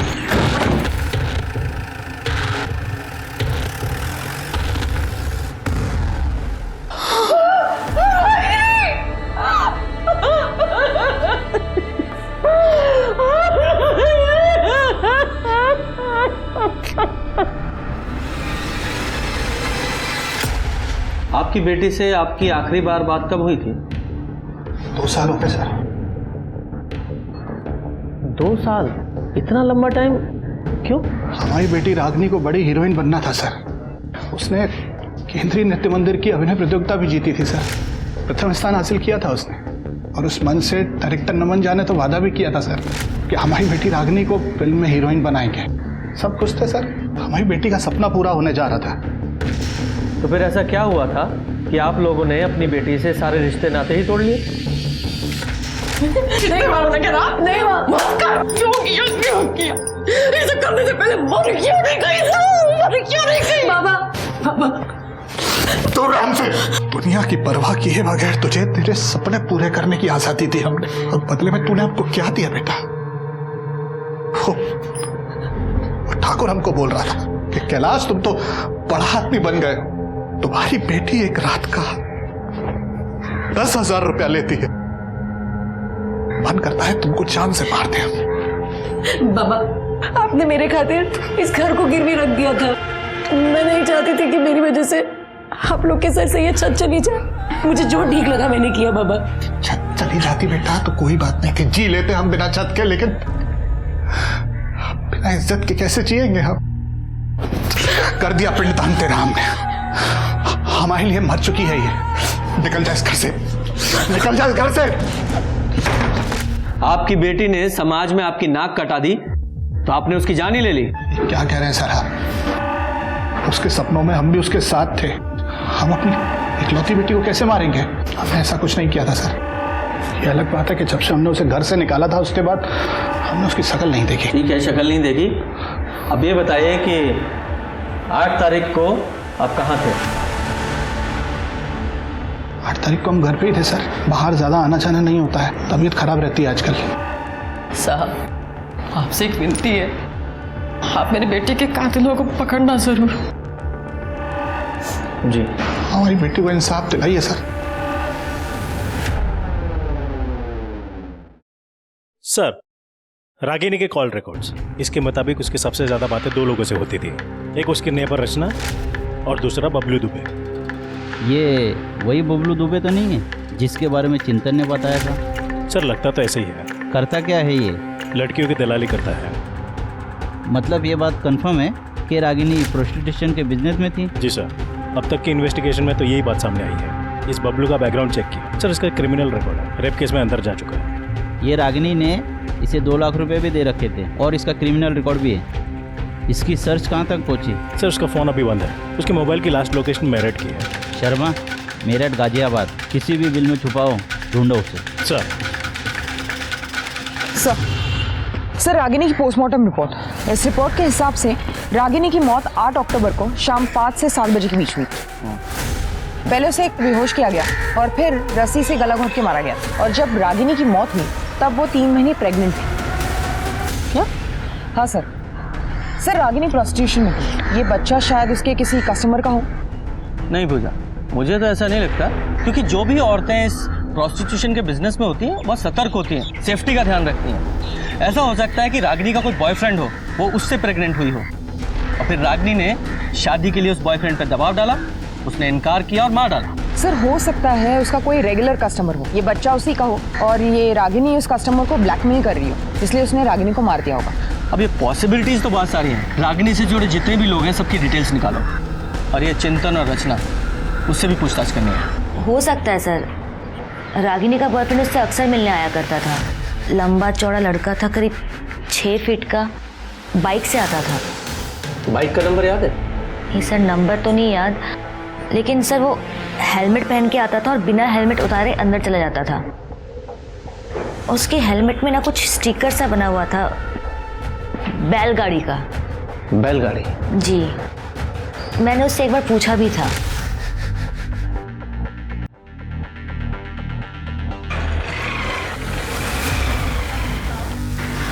रागिनी कौन था ये? भाभी वो मेरा बॉयफ्रेंड है।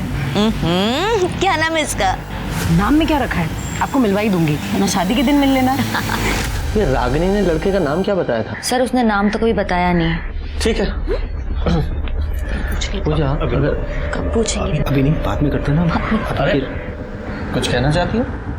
मैंने उस दिन भी नोटिस किया तुम कुछ कहने की कोशिश कर रही थी। घबराओ मत, जो कुछ भी है साफ साफ बताओ, किसी से भी घबराने की जरूरत नहीं है। बताओ, आराम से बैठ के बताओ। बोलो, क्या कहना चाहते? सर मैं 10 साल की थी जब मैं अपने माँ बाप से अलग हो गई। मेरे पापा रोज दारू पीते थे और रात को घर आके मुझे और माँ को मारते थे। मेरी माँ मुझसे बहुत प्यार करती थी। उस दिन दिवाली का दिन था और बाबा फिर से दारू पी के आए थे।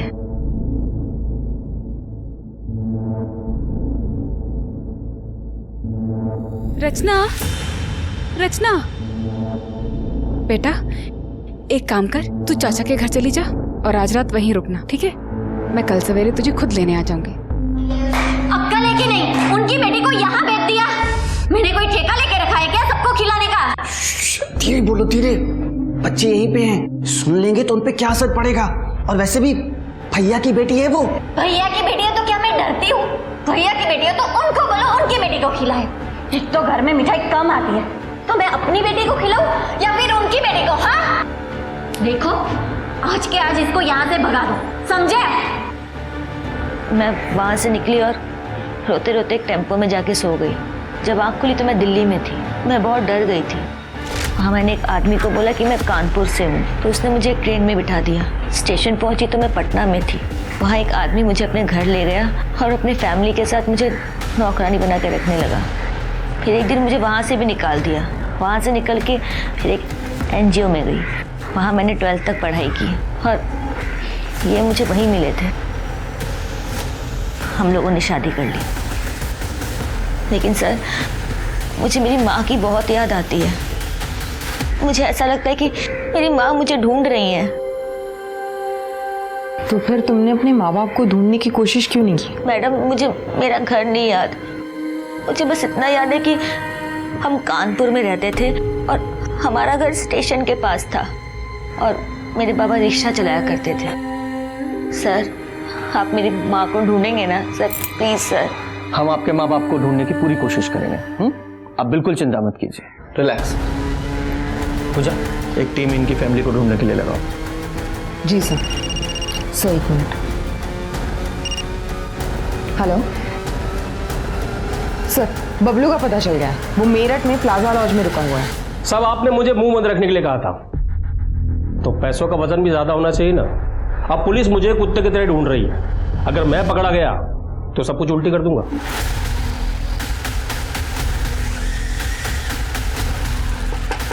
कौन है?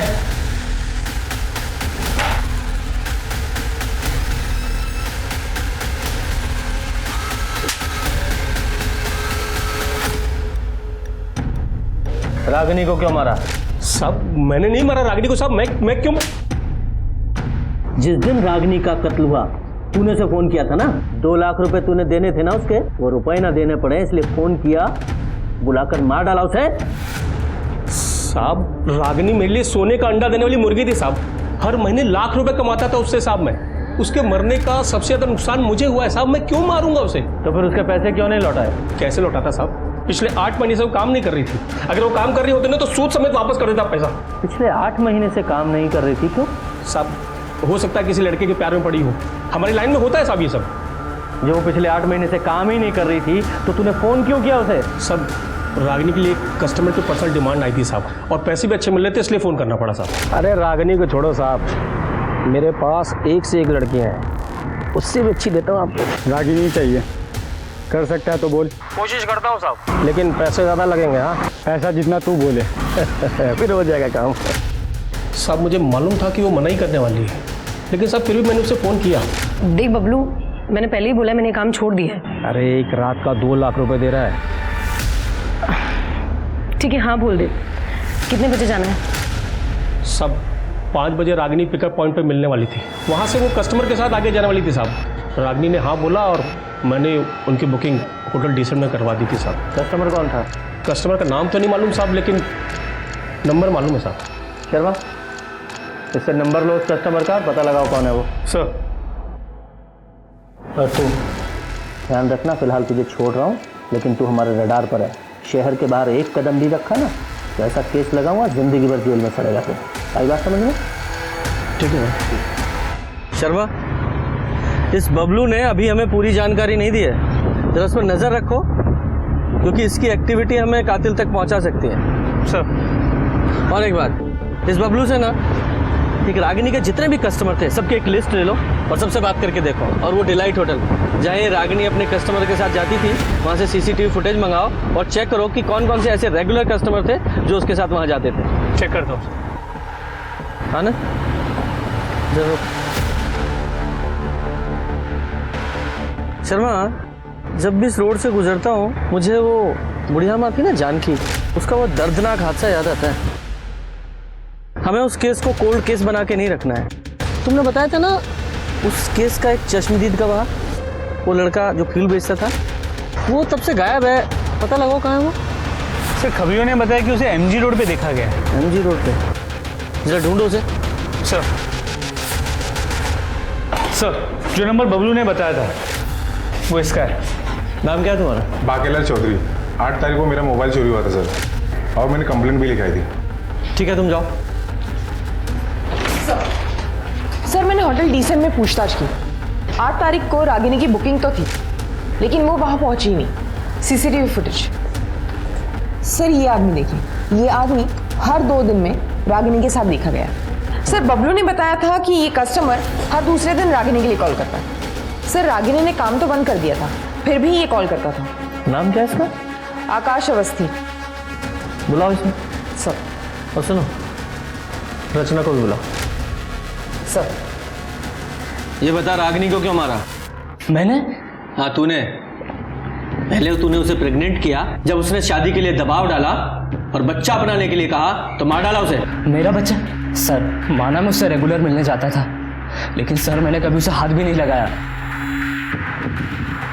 बेवकूफ़ समझता है हमें? सर मैं सच कह रहा हूँ। सर दरअसल मैं दौर का रहने वाला हूँ, इसलिए ना यहाँ कोई दोस्त है ना कोई पहचान वाला, बस एक रागिनी थी जिससे बात करके अच्छा लगता था।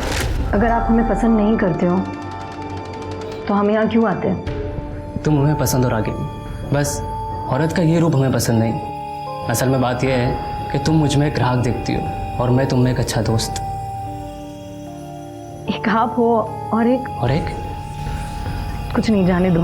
तकदीर में शायद यूं ही जीना लिखा है। अब तो मौत भी बिन बुलाए आएगी। रागिनी बहुत परेशान थी सर, कुछ तो बात थी जो उसे खाए जा रही थी। शायद फंस गई थी जिसमें फरोशी के दलदल में। लेकिन हमें पता चला है कि तू उसके घर भी आता जाता था। नहीं सर, मैं कभी उसके घर नहीं गया। मेरे पास तो उसका फ़ोन नंबर तक नहीं है, तो घर का पता मुझे कैसे मालूम होगा? मैं तो हमेशा उससे बबलू के थ्रू ही मिला हूँ। पूजा। हाँ, तो मिस्टर आकाश अवस्थी, इस हेलमेट को पहचानते हो? तुम्हारा है ना? नहीं सर। पहनो इसे।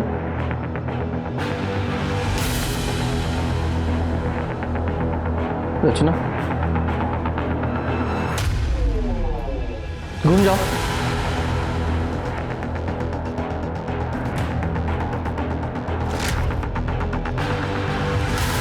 वहां तक जाओ और वापस आओ। वापस आओ।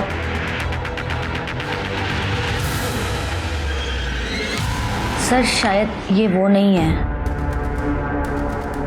ठीक है, हेलमेट उतार दो। सिंह, लेके जाओ।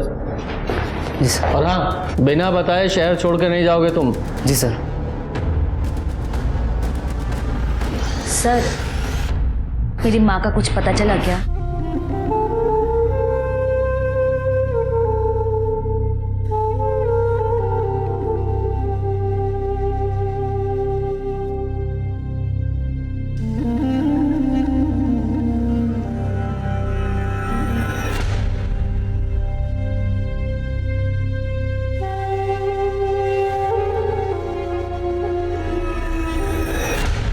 सर, ये तो वो बूढ़ी माँ है ना जो लाल चौक पे बैठती थी। तुम जानती हो ना? हाँ सर, रागिनी ने मिलवाया था एक बार। रागिनी ने बहुत मानती थी, इन्हें खाना पानी कंबल सब देती थी। और क्या जानती हो इनके बारे में? सर, और तो कुछ नहीं पता मुझे। ठीक है, अभी तुम जाओ और डोंट वरी, तुम्हारी माँ जल्दी ही मिल जाएगी। Thank you sir. शर्मा, मुझे लगता है कहीं ना कहीं ये दोनों केस आपस में जुड़े हुए हैं।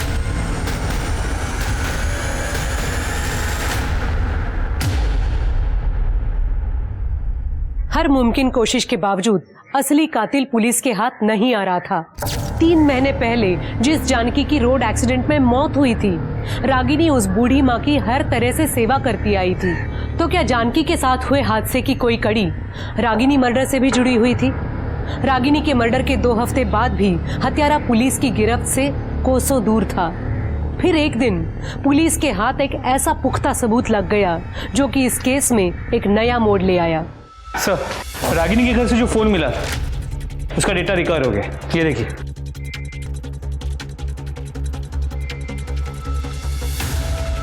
चलो।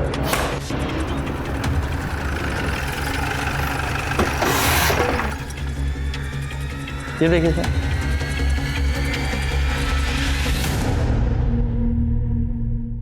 देव प्रसाद शुक्ला जी, आपके और रागिनी के ताल्लुकात थे? ओपोजिशन की अच्छी चाल है मुझे बदनाम करने की। ये फोटो झूठी है। सर, हमने सारे फोटोज की जांच कराई है, किसी भी फोटोज के साथ कोई भी छेड़छाड़ नहीं की गई है। मैंने कहा ना झूठी, फोटोशॉप की है। सर, एक काम करते हैं, आपका डीएनए टेस्ट करा लेते हैं, सब क्लियर हो जाएगा। मुझे डीएनए टेस्ट नहीं कराना। निकलो यहाँ से।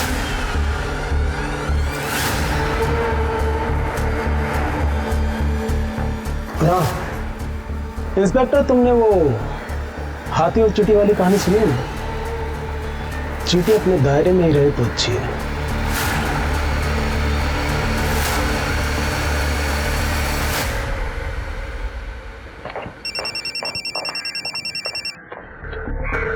शर्मा, एक मिनट। जैन सर जी, सॉरी सर जी, ध्यान रखूंगा। जैन सर, क्या हुआ सर? कुछ नहीं। इस देव प्रसाद शुक्ला के खिलाफ हम सिर्फ इन फोटोग्राफ्स के आधार पर कार्रवाई नहीं कर सकते। हमें इसके गिरबान तक पहुंचने के लिए कुछ और पुख्ता सबूत चाहिए। शर्मा, तुम्हें याद है, रागिनी के फादर ने हमें बताया था कि रागिनी को एक डायरेक्टर ने फिल्म ऑफर की थी। क्या नाम था उस डायरेक्टर का? नमन झा। नमन झा, बात करो उससे और पता करो कि क्या हुआ था उस कार्यक्रम में, क्योंकि उस कार्यक्रम में ये देव प्रसाद शुक्ला और उसकी पत्नी दोनों शामिल थे। और हो ना हो, मुझे लगता है कि इस सारे चक्रव्यूह की शुरुआत उसी प्रतियोगिता से हुई है। सर, उस प्रोड्यूसर नमन झा से बात हुई। वो इस वक्त लंदन में अपनी फिल्म की शूटिंग कर रहा है। उसने कहा कि देव प्रसाद शुक्ला के कहने पे उसने रागिनी को फिल्म तो ऑफर की थी, लेकिन ना वो कभी रागिनी को मिला है ना उसके बारे में कुछ जानता है। सर एक और बात, ये रागिनी जिस घर में रहती थी वो उसी के नाम पर रजिस्टर्ड है। 40 लाख की प्रॉपर्टी कैश दे के खरीदी। 40 लाख रुपए कैश दे के खरीदा? मुझे नहीं लगता कि रागिनी के पास इतना पैसा होगा। हो ना हो ये देव प्रसाद शुक्ला, इसका इस मर्डर में जरूर हाथ है। ये देव प्रसाद शुक्ला और उसके आदमियों पर नजर रखो और साथ ही साथ बबलू पे। एक मिनट सर। हेलो, ठीक है, मैं पहुंचती हूँ। सर कानपुर में रचना की माँ जिस मोहल्ले में रहती थी उसका पता चल गया। वेरी गुड, काम करो, तुम वहां के लिए निकलो। सर। और शर्मा, तुम ये बबलू पर नजर रखो। सर। पुलिस हर मुमकिन कोशिश कर रही थी, लेकिन एक तरफ रचना की मां को ढूंढना आसान नहीं था, तो दूसरी तरफ रागिनी मर्डर केस में भी पुलिस कई अनसुलझे सवालों से जूझ रही थी। रागिनी के घर आने वाला उसका बॉयफ्रेंड आखिर कौन था? देव प्रसाद शुक्ला के साथ रागिनी के क्या संबंध थे? और सबसे बड़ा सवाल, रागिनी जिस्म फरोशी के उस जाल में आखिर कैसे फंसी? ये लो, ये पिटीशन है, साइन करा देना।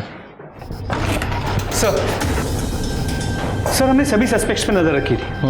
सर ये कुछ फुटेजेस देखिए। सर ये आजाद नगर के पार्किंग लॉट की फुटेज है। यहाँ पर बबलू, ये देखिए, इससे पैसे ले रहा है और पैसे लेके चला गया। पर सर यही आदमी रागिनी के मर्डर से एक दिन पहले उसके घर के आसपास मंडराता हुआ नजर आ रहा है। ये तो देव प्रसाद का बॉडीगार्ड है। क्या नाम है इसका? सर ओम प्रकाश। लेके आओ इसे।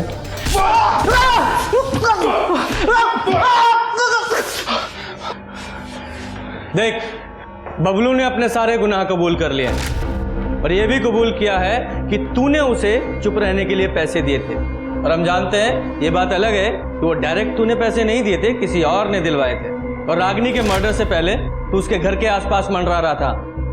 सीसीटीवी फुटेज है हमारे पास जिसमें तू साफ नजर आ रहा है, और तेरे फोन की लोकेशन और तेरे कॉल रिकॉर्ड्स भी है हमारे पास कि तूने कब कब रागिनी को कॉल किया था। सब दर्ज है हमारे पास। बोल। साहब ये बात सच है कि मैं उसके घर के पास गया, लेकिन साहब आज तक मैंने उसको फोन नहीं किया कभी। मैं जानता हूं कि तूने कभी रागिनी को कॉल नहीं किया, और मैं ये भी जानता हूं कि तेरे फोन से रागिनी को कौन फोन करता था। मैं सिर्फ तेरे मुंह से उसका नाम सुनना चाहता हूं।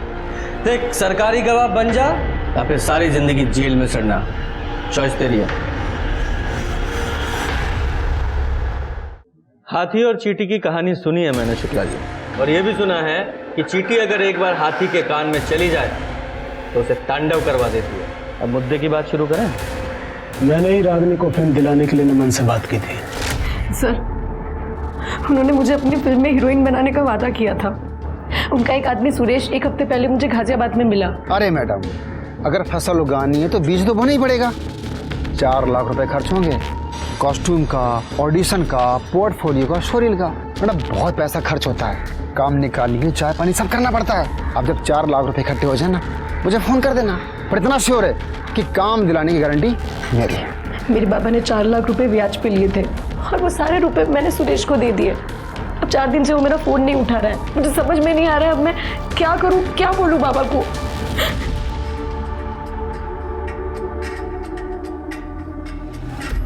रो मत रागिनी, मैं तुम्हारे पैसे दिलवाऊंगा, मैं तुम्हें हीरोइन बनाऊंगा। मैं हूं ना, परेशान मत हो।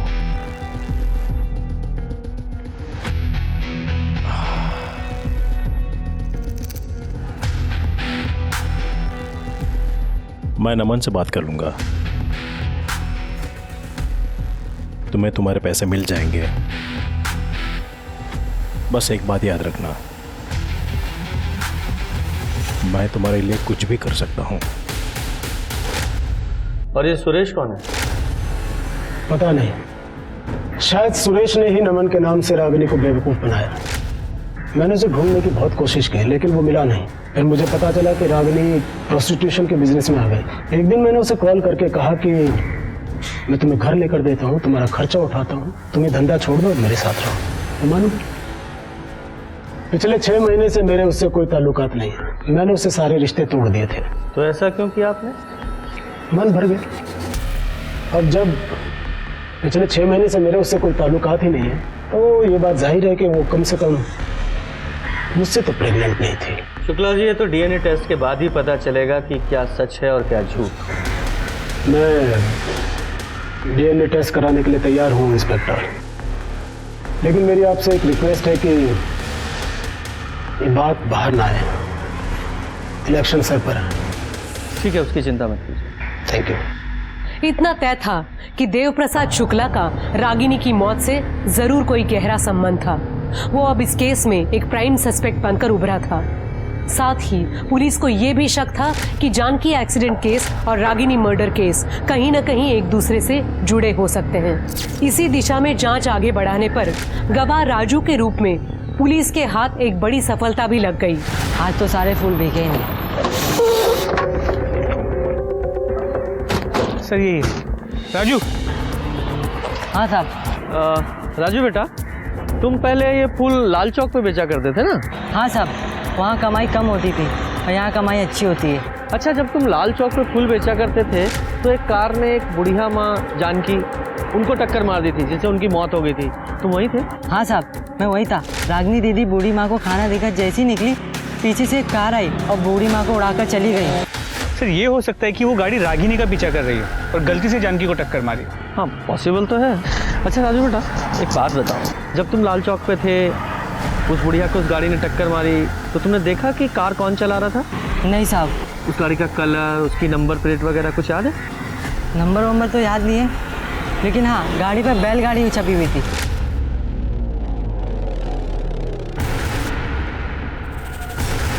शर्मा, ये दोनों केस एक दूसरे से जुड़े हुए हैं।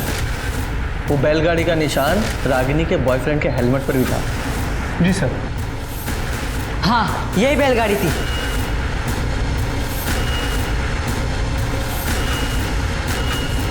यही बैलगाड़ी थी ऐसी? हाँ साहब, यही बैलगाड़ी छपी थी उस गाड़ी पर। बैठो, चाय पे। सीसीटीवी खंगालो, सारा नाकाबंदी करो, कुछ भी करो। I want that car any how. Sir DNA report पढ़ो। सर, रिपोर्ट के हिसाब से देव प्रसाद का डीएनए रागिनी के बच्चे के डीएनए से मैच करता है, लेकिन सिर्फ 25%। मतलब वो देव प्रसाद नहीं है, उसका भाई या बेटा है। लेकिन सर, देव प्रसाद का कोई भाई नहीं है। मैं सच कह रहा हूँ, मैंने कुछ भी नहीं किया। देख लोकेश कुमार, पुलिस की मार तो सह नहीं पाएगा, इसलिए जो भी है पूरा सच बता, वरना बाद में तेरे हलक में हाथ डाल के निकलवाऊंगा मैं। और तेरे खिलाफ बहुत सारे सबूत हैं हमारे पास। तेरी कार जिससे तूने जानकी को उड़ाया था वो बरामद हो चुकी है। रागिनी के पेट में पल रहे बच्चे का डीएनए टेस्ट कराया हमने, जो तेरे डीएनए से मैच होता है, मतलब तू उसका बाप है। तो ये हेलमेट देख रहा, तेरे घर से बरामद किया हमने। तेरा हेलमेट है ये, जिसे पहनकर तू रागिनी से मिलने जाता था। अब झूठ मत बोलना, क्योंकि गवाह है मेरे पास। और ये बैलगाड़ी का स्टिकर तेरे बाप की पॉलिटिकल पार्टी का पुराना चुनाव चिन्ह है। ये बात भी हमें पता है, जो तेरी गाड़ी और हेलमेट दोनों पर है। बताता हूँ सर, सब बताता हूँ। रागिनी मेरे घर आया करती थी पापा से मिलने, तभी मैंने उसे पहली बार देखा। हमारे बीच बातचीत चालू हो गई। वो मुझे अच्छी लगती थी सर। रागिनी पापा के जाल में फंस चुकी थी, ये बात मैं जानता था, इसलिए मैं उससे छुप छुप के मिलने लगा। और एक दिन लाल चौक पर रागिनी का पीछा करते करते मैंने गलती से एक बुजुर्ग महिला के ऊपर गाड़ी चढ़ा दी। बाद में जब मुझे पता चला कि रागिनी और पापा के बीच सारे रिश्ते ख़त्म हो चुके हैं, तो हम फिर मिलने लग गए, बातें करने लग गए। हमारे बीच की दूरियां धीरे धीरे कम हो गई, हम और नज़दीक आ गए। लेकिन एक दिन अंजलि ने मुझे और रागिनी को एक साथ देख लिया। उसे हमारे रिश्ते के बारे में पता चल गया। फिर मैंने अंजलि को वादा किया कि मैं रागिनी को अब फिर कभी नहीं मिलूंगा। ये अंजलि कौन है? सर, उससे मेरी शादी तय हुई थी और उसके बाद मैंने रागिनी से बात करना बंद कर दिया। फिर एक दिन रागिनी ने बताया कि वो प्रेग्नेंट है। मैं बच्चा नहीं गिराऊंगी। शादी कर रहा है ना तू? मैं भी देखती हूँ उस अंजलि के साथ तू कैसे शादी करता है। शादी तो मैं करूंगा और तू कुछ कर नहीं पाएगी। निकल मेरे घर से। Get lost. रागिनी, अगर ये बात यहाँ से बाहर निकली ना तो तेरे लिए अच्छा नहीं होगा। निकल। और जब रागिनी ने एबॉर्शन कराने से इनकार कर दिया और तुझे एक्सपोज करने की धमकी दी तो मार डाला उसे? नहीं सर, हाँ मैं गुस्से में था, लेकिन मैंने उसको मारा नहीं है सर। सर ये देखिए,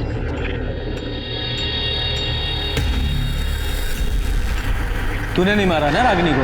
नहीं सर। तो ये क्या है? रिपोर्ट है ये, इसमें साफ साफ लिखा है तेरी गाड़ी में रागिनी के बाल मिले और फार्म के ट्रेसेस जो रागिनी का गला घोटने से पहले उसे सुंघाया गया था। बोल। सर मेरी गाड़ी है, दो दिन पहले ही वापस आई है, लेकिन ये गाड़ी तो सर वो गाड़ी तो मैंने किसी को दी थी। किसको? सर वो गाड़ी तो मैंने किसी को दी थी। किसको?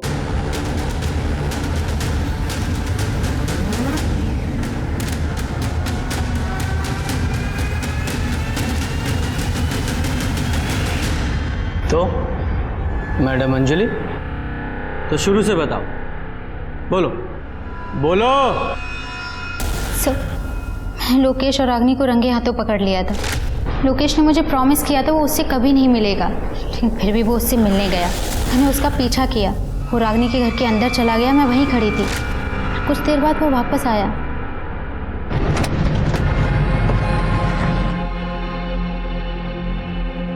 पापा, लोकेश अभी भी रागिनी से मिल रहा है। I want to kill that. Ragini से छुटकारा पाना चाहती हो? मैं मदद कर सकता हूँ। कितने पैसे दे पाओगी? जो तुम बोलो। कितने में डील हुई थी? 10 लाख। कौन था वो आदमी? उससे पहले मैंने उसे कभी नहीं देखा था।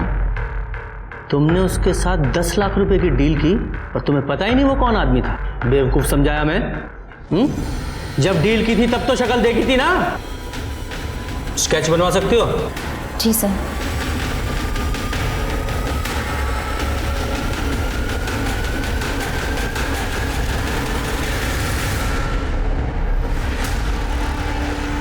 ये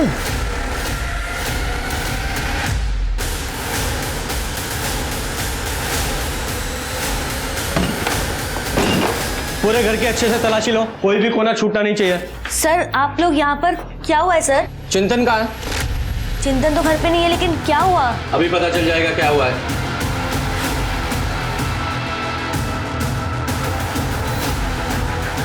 सर ये कैश मिला है। रखो।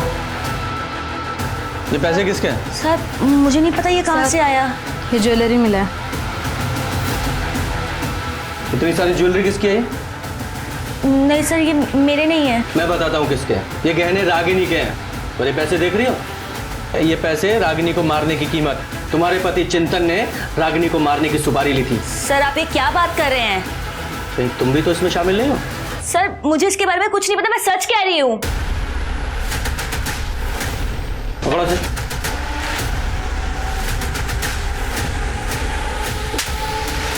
रागिनी को क्यों मारा तूने? तू तो उसे बहन मानता था ना? सब दिखावा था सर, पैसे नहीं थे मेरे पास। जानती थी वो मेरा मकान बिकने वाला था, ये भी पता था उसको। किस्त चुकाने के पैसे नहीं थे मेरे पास, और जिससे उधार लिया था वो घर तक आ गया था उस दिन। सलीम भाई, मैं आपके पैसे पक्के से लौटा दूंगा, मुझे बस थोड़ी और मोहलत दे दो, बस 1 महीना। और अगर 1 महीने बाद भी पैसे नहीं आए तो ये घर तो बिकेगा ही, इसके साथ साथ तू भी दुनिया से उठ जाएगा। भैया ये कौन था?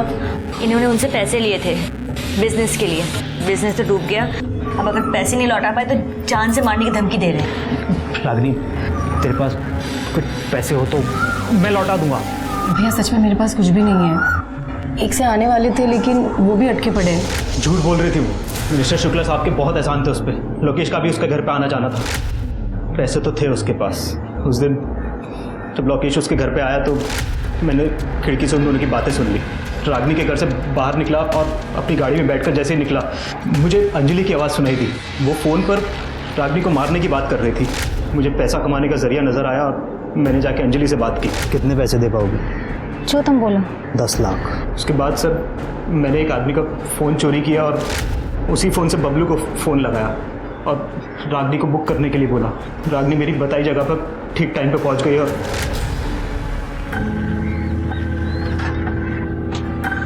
अरे चिंतन भैया, आप मुकेश की गाड़ी में? हाँ, उसी ने भेजा है मुझे। आओ बैठो। ठीक है।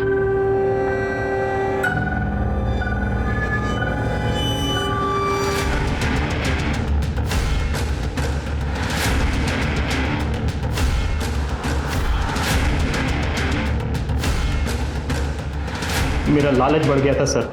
रागनी को मारने के बाद मैंने उसके पर्स से उसके घर की चाबी निकाली और उसके घर जाकर अलमारी से सारे गहने और पैसे चुरा लिए। तूने सिर्फ रागिनी का ही कत्ल नहीं किया, बल्कि भाई बहन के रिश्ते का भी कत्ल कर डाला। चिंतन को रागिनी के खून के इल्जाम में उम्र कैद की सजा सुनाई गई। वहीं रागिनी की हत्या में भागीदार अंजलि को भी गिरफ्तार कर सलाखों के पीछे भेज दिया गया। साथ ही लड़कियों को जबरदस्ती जिस्म फरोशी के दलदल में उतारने वाले देव प्रसाद शुक्ला और बबलू को भी सख्त सजा हुई। जानकी एक्सीडेंट केस में दोषी पाए जाने के बाद लोकेश को भी कड़ी सजा सुनाई गई। सर फाइनली केस तो खत्म हुआ? नहीं शर्मा, अभी केस खत्म नहीं हुआ है। एक बड़ा काम करना भी बाकी है।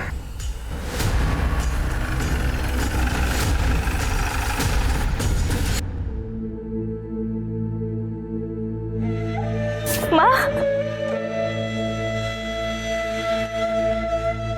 मैं रचना।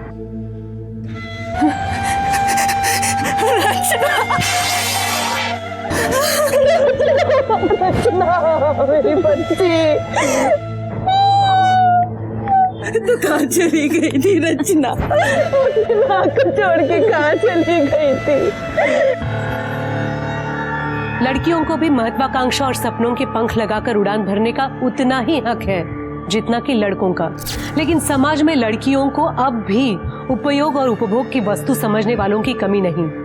ऐसे लोग बड़े शातिर तरीकों से मासूम लड़कियों को लुभाने की कोशिश करते रहते हैं।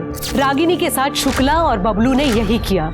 लेकिन रागिनी की मौत के 3 महीने बाद पुलिस ने न सिर्फ बुजुर्ग महिला की मौत का कोल्ड केस सुलझा लिया, बल्कि इस मामले में दोषी चिंतन की पत्नी रचना को 20 साल पहले बिछड़ी उसकी मां से मिलाकर मानवता की मिसाल कायम की, जिसके लिए हमारी टीम उन्हें दिल से सलाम करती है।